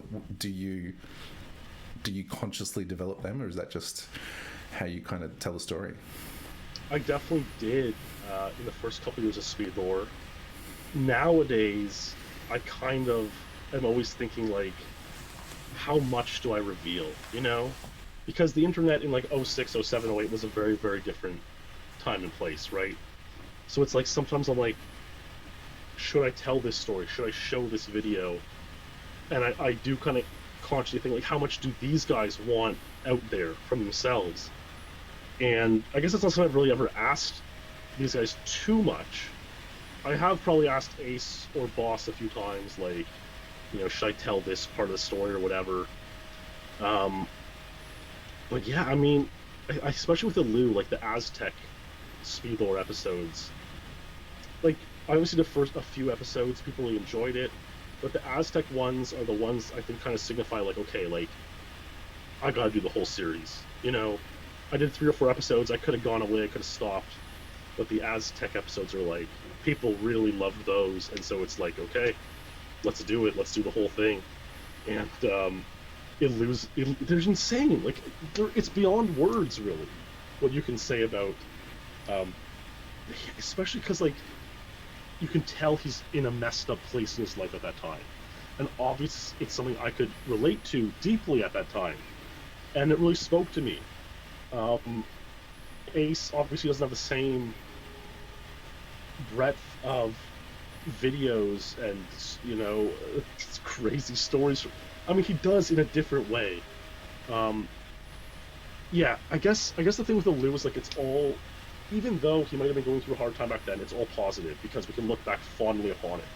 Whereas through these other guys, okay, Ace was a robot who was like a literal child who, like, couldn't really talk to anybody. Clemens was messed up. Boss has his own journey. Mark was messed up. It's like, right? It's like a Lou you can talk about in that revering way. Now, all this time later. The hapless Jimbo is another character, I guess, because Jimbo's clearly very good at the game, but he's just got clips and stories to create this character about him. He does, and there's obviously another good one coming up in this next Speed Lore episode. One of his best, actually, one of his best ever. I mean, I'm sure we can think about sports the same way. There are these guys who, like, maybe were around top 10 player, and they have these moments where, like, they're just not quite the champion, but they were still great. They still had an impact on the game, and maybe some funny moments too. And yeah, it's like, to some effect, one thing I worry about now is, like, I'm in this position where the stories I tell get a lot of views, a lot of people watch them, right? And so I always worry, like, do these, like, I understand my position and how I can put something on the internet and now people are going to view it, these people are going to view it. But, like, guys like Jimbo and Clemens and Alou, like, they don't have that perspective, I would say. And so I always, like, worry about showing their stuff or talking about them in the story. Like, what if someone they know watches the video, and how will that change the way they think about them? Will it? And these are things that I always kind of struggle with nowadays. I would say certainly in the past, like, 1-2 years, something I really started to think about more and more. Is there any, like, if you're telling their story as characters, is there any particular people that you like telling the story of, and that will particularly stand out as fun characters to talk about, just because the stories are fun to tell? Well, like definitely Jimbo. I mean, I do love telling the stories about, like, Mark. Okay, like, right now I've started working on a script for the Markutsu 154. And it's like, how much of the truth contest do I tell? And like, I'm still unsure. I still don't know. There's very few good YouTube videos about the truth contest. It's kind of crazy, especially because like it is such a weird thing. It'd be wrong to call it a cult, but it sort of was, you know. And so there were all these comments on YouTube in like 2010, 2011 about like, oh, if you like this Beatles song and you want to become more enlightened, you know, check out truthcontest.com and read The Present. But it's like, so it's deeply embedded in YouTube culture. There's almost no good YouTube videos about it.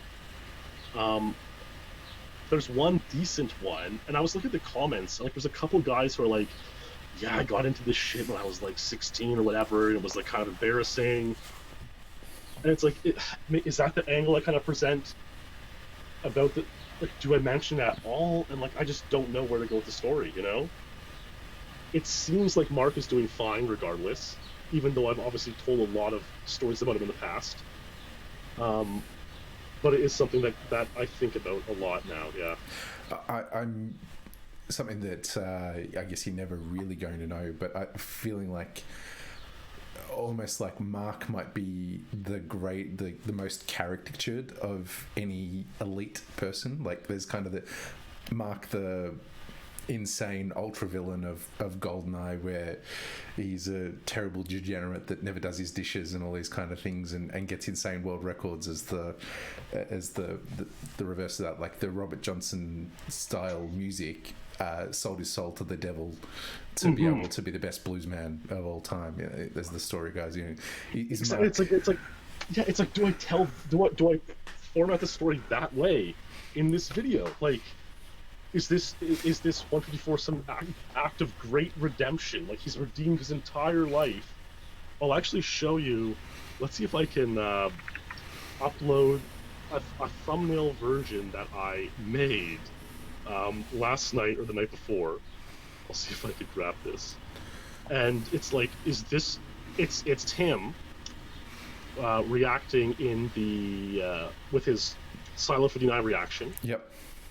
And in the background is him destroying the N64. Ah, right. Yes. And it's like, is this the thumbnail I use for this? Okay, here we go. So you can click on it in your chat. It's like, this is a great thumbnail. This is a great story. It's like, is it fair to tell it this way? Yeah, let's see if I can bring this up for people who are there, who are not in chat. Should be able to do. There we go. Flip that over. So yeah, it's like, madman redeems entire life with historic speedrun. Like I don't know, but right. Like, the truth contest is something that I, despite being a person that existed on the internet in that time, I don't think that I'm familiar with that in the slightest. It's one of those bizarre situations where I believe the intent of the person who wrote it was genuine and positive. They wanted people to have a better understanding of life and a more reflective and self-aware sort of stance. But people just got way too defensive about it, and like it became like a cult, like, oh, like the truth contest is the ultimate truth, and like nothing else like is as, you know, there are some religions or pseudo-religions that obviously have the same kind of aura around them as the truth contest. But it wasn't ever something that was like heavily monetized or like, so it's like one. I almost wonder if it was like a situation where someone was like practicing their cult leader abilities on the internet as an experiment. I honestly don't know. It's a mystery, and there's hardly any good YouTube videos about it. So, yeah. Talking about the next kind of speed laws coming up shortly is Facility SA. Something I didn't know until I started digging around a little bit at your times page and world record history was Facility SA 56 is credited to you as the Untied. Yep. Now, I obviously don't want to. I mean, people who are listening to this probably already know a lot of the story without going too much spoilers. But that's not what I would have thought of as a quote unquote Goose level. So, at that point in my career, I kind of see it as like I was getting very good to the point where I was able to untie levels that weren't necessarily Goose levels. So it's kind of like maybe a tennis player who's a clay specialist.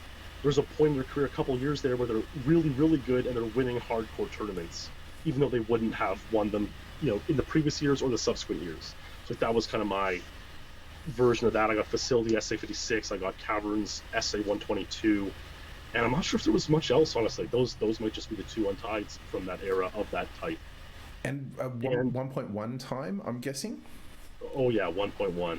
But all my facilities still 1.1. All my facility times still 1.1. Like, just playing 1.1 blows my mind. Like, and this is, and I say that as somebody who has genuinely played 1.2 since 1999. Like, I've never played Perfect Dark in 1.1 ever. And like the funny thing is, like, nor have I. In Perfect Dark, I'll play 1.2, but I'm not as good as it. It's like I lose micro time on the doors. Yep. And I'm good enough. It's almost like a curse in a way, because I'm good enough with 1.1 to be competitive. If I was worse at it, I would force myself to learn 1.2, but like I don't need to, right? I can kind of get away with 1.1 in most cases. Silo 00, 121, 1.1. Bunker 1, 102, 1.1, and that one's insane because you can't CC at the start. Right. You have to let off to get to Boris, so that one is really insane. But like Damn 00's 1. Like I would say it's about half and half now. My 1.2, 1.1 levels. Yeah. Damn 00 is clearly a white whale for you. Yep. Is 154, is that out of reach? You know what? Can we tease 154? Can I take a 2-minute break? Put on your bumper music, the Perfect Dark, and I'll come back and we'll dive into 154 a little bit. All right, let's do that. Let's do that. All right. Let's kick on to.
me. They can't.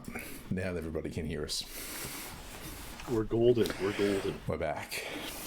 So the question was, damn, 154, is it out of reach? When I look at it, like, logically, the answer should be no, because I was getting 156s with, like, +1 boost ratio. So if I can get +7, 7.0, I can plausibly get 154. And that's not even accounting for improved and further optimized gameplay, right? So maybe I could get 154 with 6.0, 7.1. But that's asking a lot, and like that's like really, really, it would be so nerve-wracking. And if I wasn't able to clutch out 155, what makes me think I could clutch out 154, you know? So yeah, it's kind of. There's another video I've been meaning to post. It doesn't have audio because I was like watching YouTube or something at the time. It's a 156 secret agent doing 00 strats. Failed, but I took 3 lock shots, and so it's like, right? It's like, jeez. I when I was stunned when I saw 156 in that screen. So it's like, and even Irie pointed out, like, hey, like I think your lock shot isn't ideal. It could be improved. And I'm like, you're probably right. Like I've never been that good at the lock shot. I don't like really going for it on 00 because it's like you don't want consistency, right? Yep. Yeah, it's tough. I think like I say, like technically 154 I could probably get, but the question then is like, is it worth it? Like, is it as meaningful? Obviously, I would have liked to have gotten 155 and like revealed it in the grand finale of Speed Lore, right? Like that would have been crazy. Or what someone has suggested was like, don't reveal it in Speed Lore. Keep going with it and like reveal it in a subsequent horde or something, and that would be like even more shocking, like because people would maybe expect that I would reveal it in the horde. And obviously 155 means a lot because of my stream journey for it.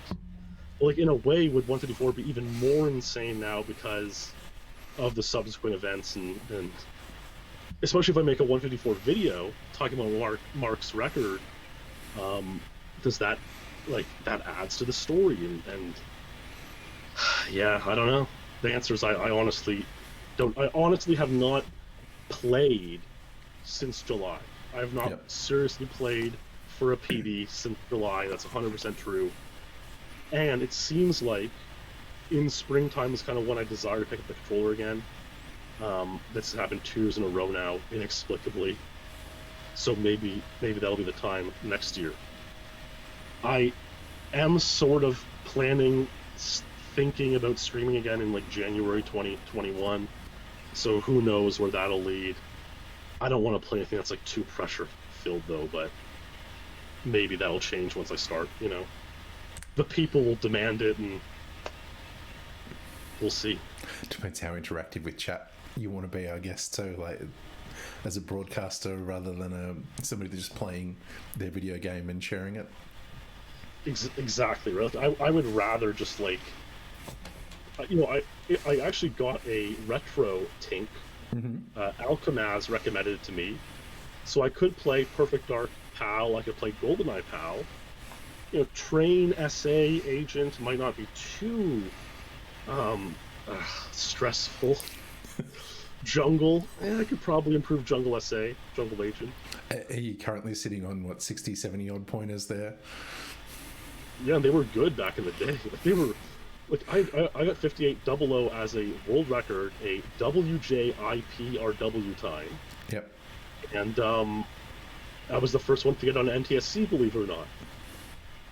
I think Illu had improved Secret Agent to 56, so my 57 wasn't a world record. They were great times when I got him, and it's like, so if I could play that well back then, maybe with PAL now I could still play pretty well. But yeah, it's like, I would rather just muck around, and I was thinking like maybe I should like play Silo DLTK or something as a meme. I could see people getting into that and enjoying it. Who honestly, I honestly don't know. I truly don't know what I will play if I start streaming again. Yeah. Well, it's a 100-odd-hour time. If I think Icy's recent post said it was 100 or 125 hours or something for him to get LTK or DLTK silo complete. I mean, I believe it, and it would make a really great stream journey, is the kind of thing. And when you're streaming, that is kind of what you want to build, is like, you want people to come to stream every day and go on this journey with you. And even for me, watching streams, I don't even watch streams much anymore, but when I do, those are the kind of streams that are most attractive, yeah.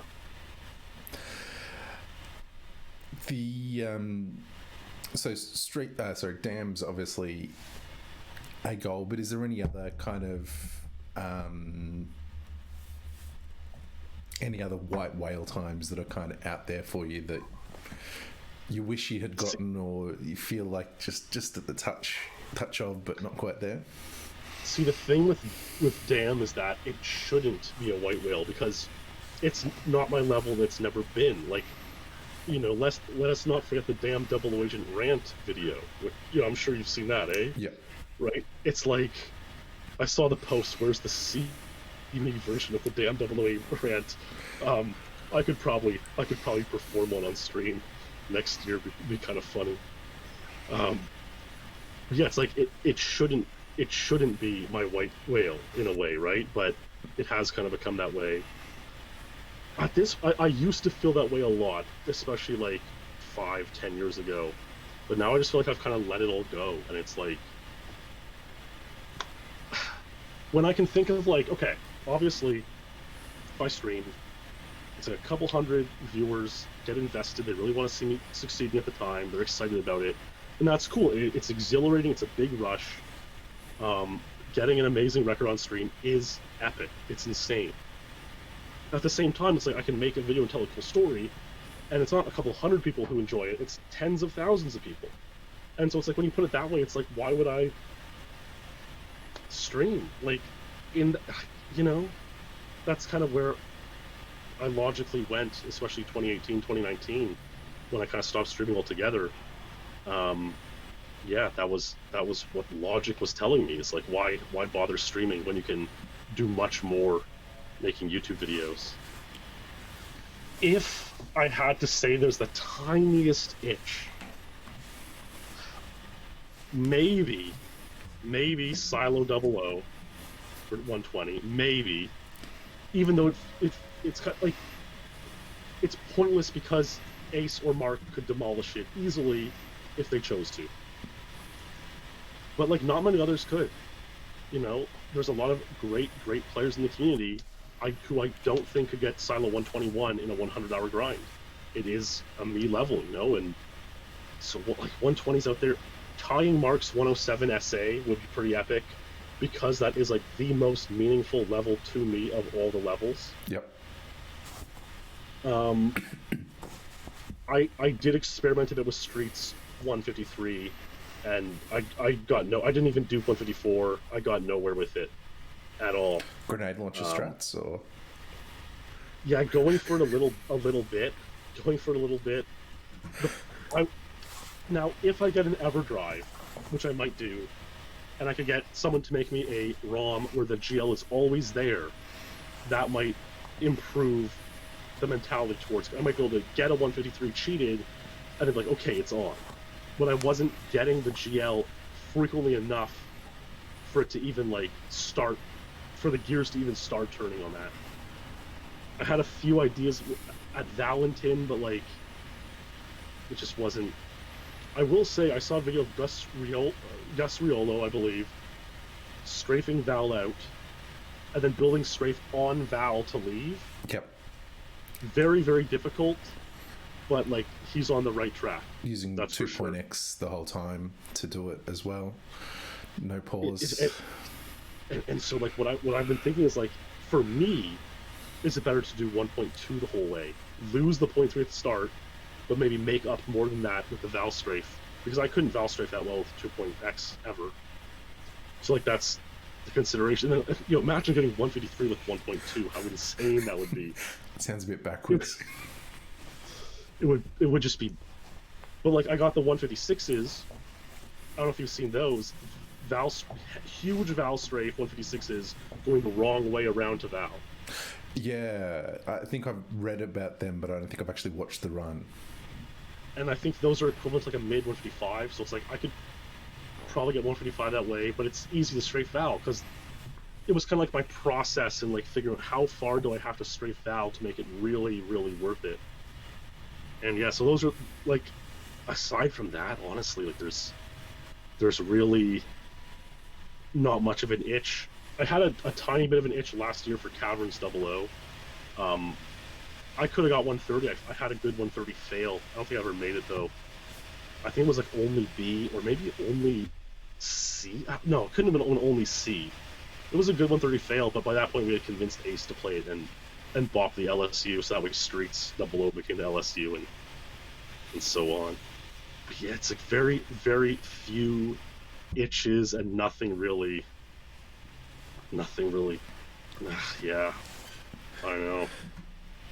I mean, the thought of like of hoarding and being in a horde has crossed my mind, but it's like it's too much work, you know. It's just too insane.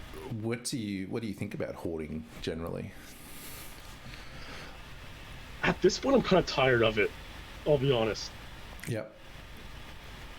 Like, obviously, the capaps were cool. I just think that...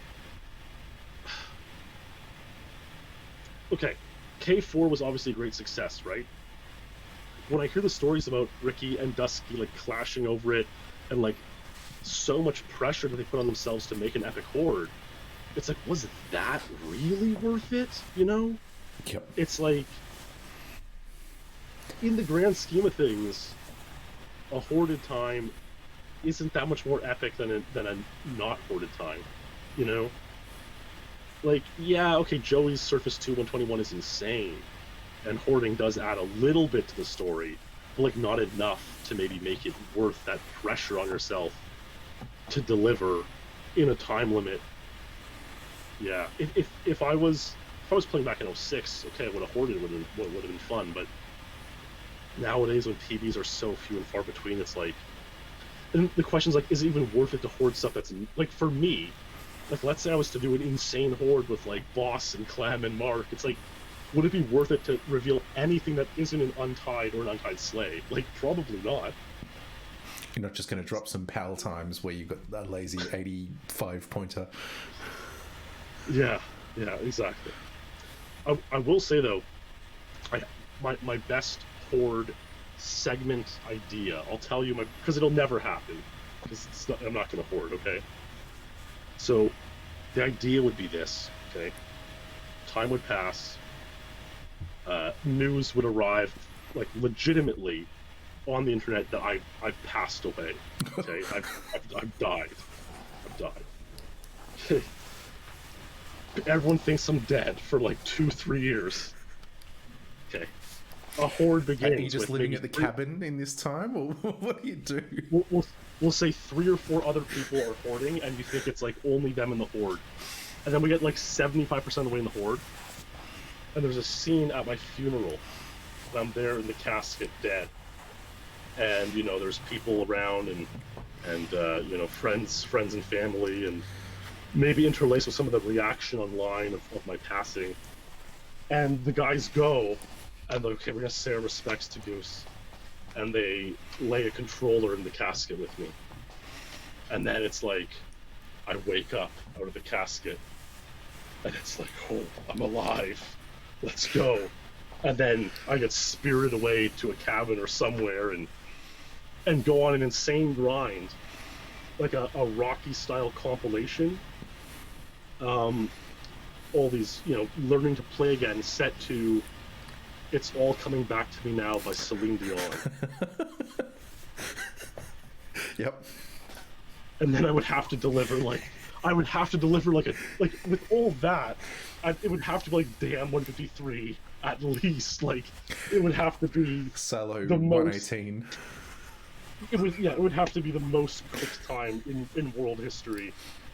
And that's why I'll say that horde idea, because it's it exists only as a theoretical idea, and it's never going to happen. That's a long grift to be assumed dead online for 3 to 4 years.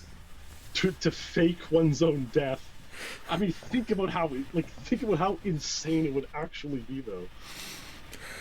Yeah.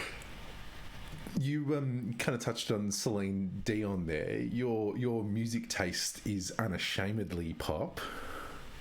Mm-hmm.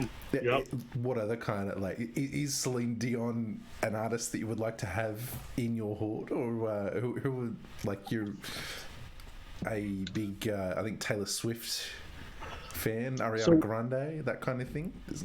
What's interesting with Taylor Swift is that I've never used a Taylor Swift song in any of my videos. Likewise, Jono's never used an Avril Lavigne song, and he understands it's because this artist like means too much to you to put in such a horde video, or just as a music video. I do have a list of potential songs for this sort of use. I remember once I suggested in chat, like, oh, what if I hoarded, it was just an hour-long video of me getting PRs set to Nightcore. And Mike Mint was like, that'd be epic, man, like, that'd be amazing. Which is, super fast, sped up dance and pop music. There's a couple Selena Gomez songs that are on my list. Yeah, I mean, some old Michelle Branch bangers from the early 2000s. What's Michelle Branch's song? I'm trying to remember.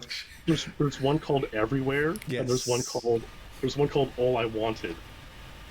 No, yeah. Everywhere is the one I was thinking of. I couldn't put my finger on it. Yeah, yeah, amazing song.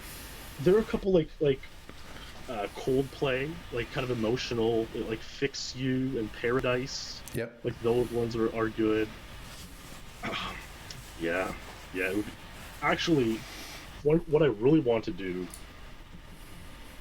at one point was get, like, through myself and others, maybe have Carathorn produce it, make a cover of a Taylor Swift song, mm-hmm. and use that in the horde, and that way it'd be mine. It would be my music, right?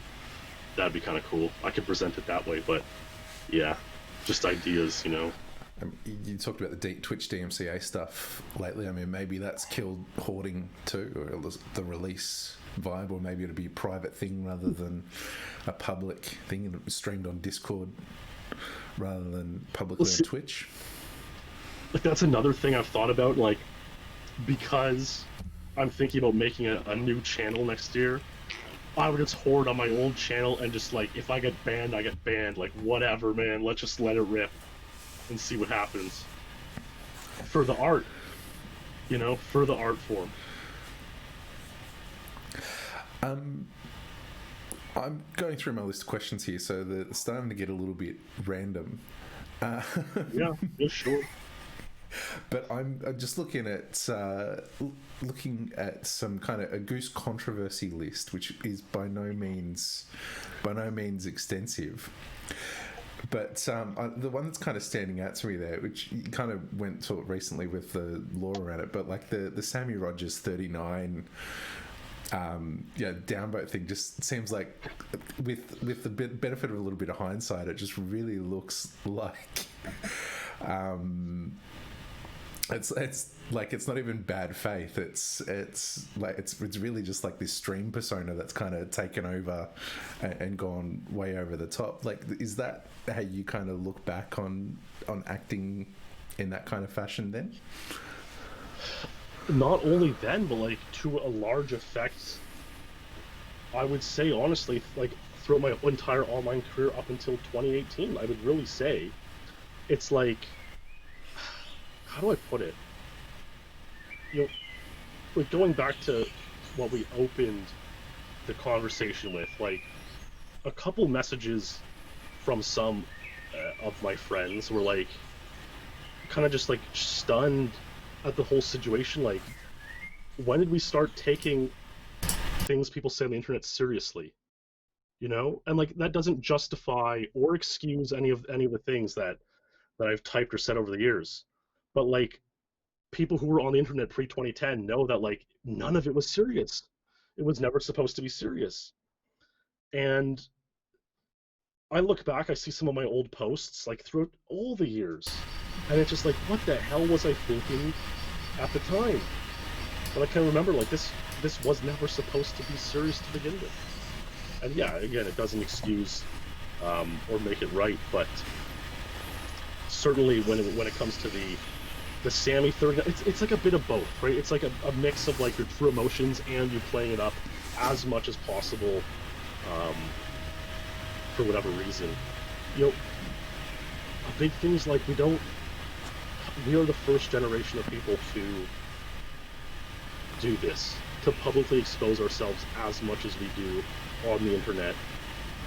And you're gonna make mistakes. Like, this is what I think. I think back to like the days of early coal mining, and you would look at these coal miners in the 1800s and think like, how stupid were they to do the things they were doing? You know, to go in without equipment and so on. I think in 100 years we'll look back at the way streamers and online entertainers expose themselves to the world and we'll think the exact same thing. That we were just completely idiotic. The way we shared, overshared, spent every waking moment online. Like, I really think we'll see ourselves, I think our ancestors, our descendants in 100 and 200 years will see ourselves the same way. Yeah, the benefit of hindsight from the current era will be interesting to see. I mean, I see also potential to go some of those dystopian futures where everyone walks around in avatars and that type of thing, where you're not actually genuinely experiencing anything, so everything's online. So maybe somebody might exist in that kind of future and think this is all pretty tame. It's definitely possible, and like maybe in a game like that, if you mess up in one life, you can cut it off and just join a new one and have a completely new world, you know, a complete fresh start. It really does get into deep futurism, technology. It's like, what if, you know, you upload your mind basically, and like you're immortal, playing Star Citizen or something. You know, it's like it really is crazy. Yeah, I mean, geez, you know, that's a whole other hours-long discussion to be sure. So I've opened up questions to chat. Lights come in and asked, what's your favourite PR from another player? Of all time, or... Jeez, let's say from the last year or two to start out with, to give you a little bit of time. What's something that really sticks out? Okay, I'm thinking of it. I'll address Wally's question or statement there as I'm thinking of epic PVs that were amazing. So like Wally would be cool. You know, there is an extent where I think yes, it'd be cool to come back and delete Discord. My Discord account is disabled and has been disabled since November 28, 2018. That's the official terminology for Discord, is that your account has been disabled. I don't think it's like banned or suspended. That's what it says. Admittedly, you know, it's fair game on many sites and platforms to make a throwaway to check in every now and then. And admittedly, I've done that, you know, to chat with one or two mates or to check in somewhere. But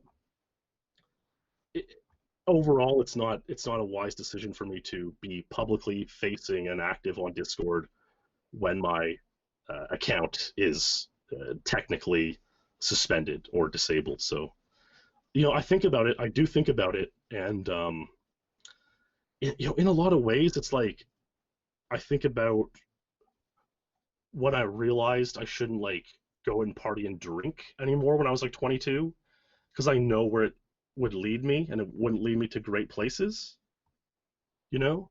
And I kind of it is a concern. Like if I were to get back on Discord, obviously I've learned a lot. But there is that concern that like this might lead me to bad places again, you know. That is something that I think about. So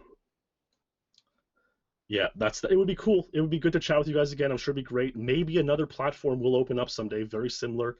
You know, Facebook clones everything. They've cloned TikTok with Instagram Reels. Where's Facebook's clone of Discord? I mean, look, this call is on Facebook. It's been seamless. It's been beautiful. This call's been It's amazing. all worked, yeah.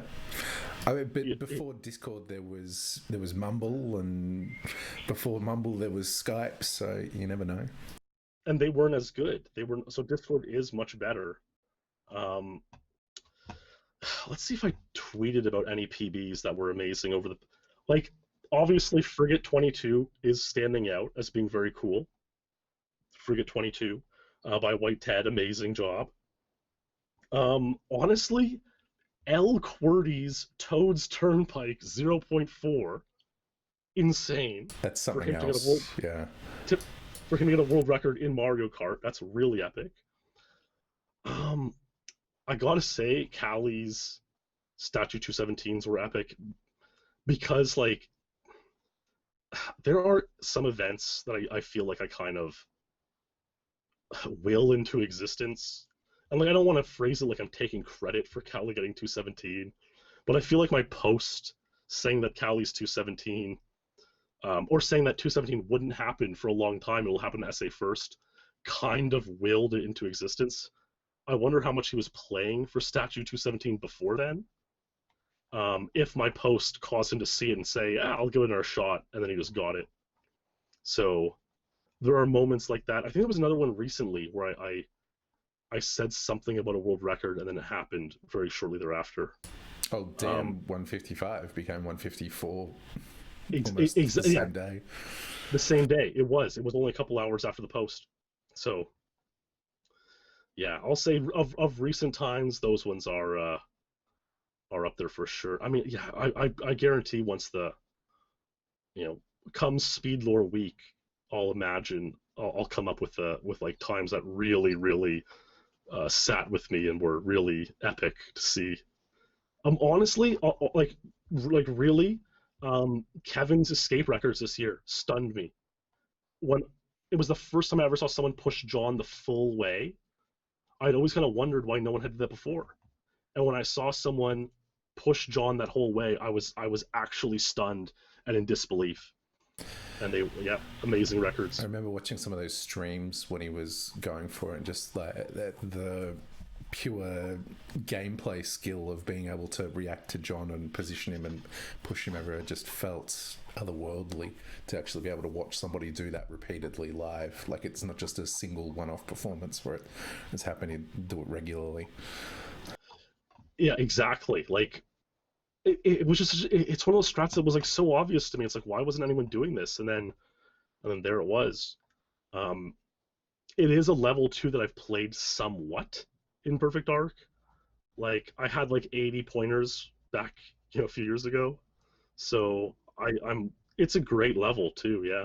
So those are good ones. Those are good times. Time if he didn't come back for. Yeah, I think it was said that he almost had to come back just so that wasn't the case.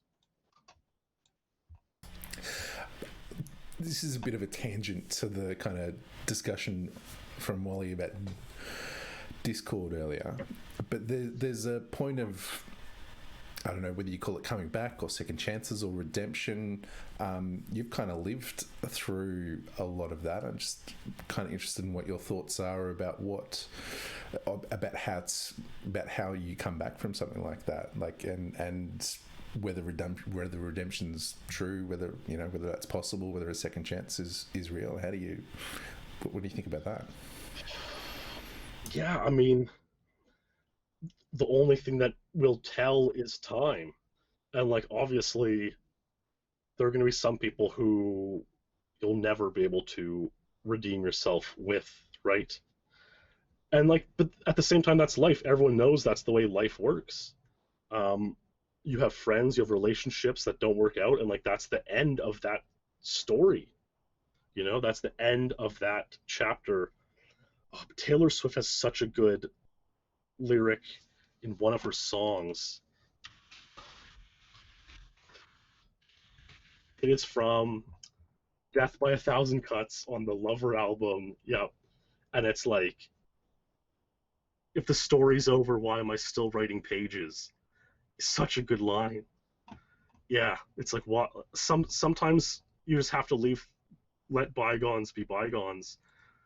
At the same time, it's like,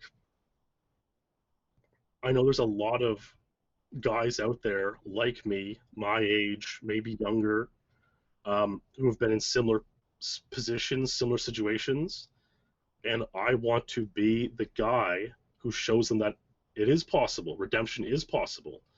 Um, it's never too late to turn around the ship if you're going on a bad path. And I mean, look, it's often said like um, a bad day doesn't make a bad week. You know, a couple bad weeks don't make a bad year. I think a couple bad years don't make a bad life. You know, we're too young to have written ourselves off yet, even though some people may have written us off. I think there's still plenty of time to do the right thing and leave a positive impact on the world. It's like, yeah, we'll see. We'll see how far we can take it. I'm kind of eager to find out, I guess. And I know there are a lot of people nowadays who are getting banned or exiled from communities for very, what seemed to me like minor, what's the word I'm looking for? Indiscretions.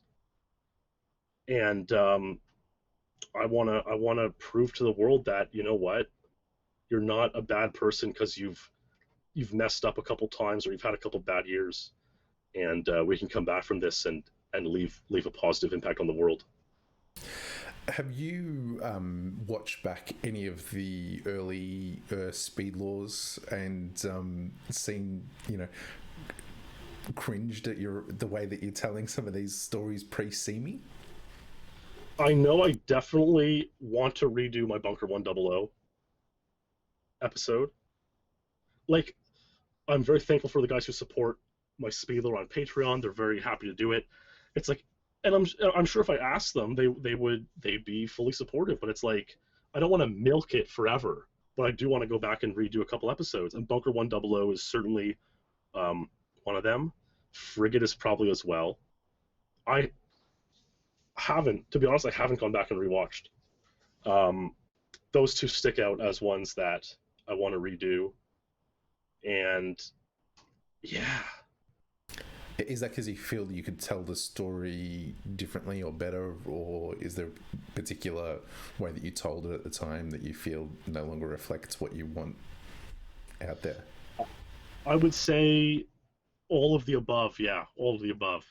Especially Frigate SA, it's kind of ironic to look back. It's like the most storied level, and yet it was the shortest speed lore because I didn't really know what I was doing with the format at that point. Mind you, maybe in a way that's for the best. It is the one that has the most views. It's the one that kickstarted the whole series. I got a lot of, even though there were these sort of more edgy presentations with it at the time, it got a lot of positive feedback from a lot of different people.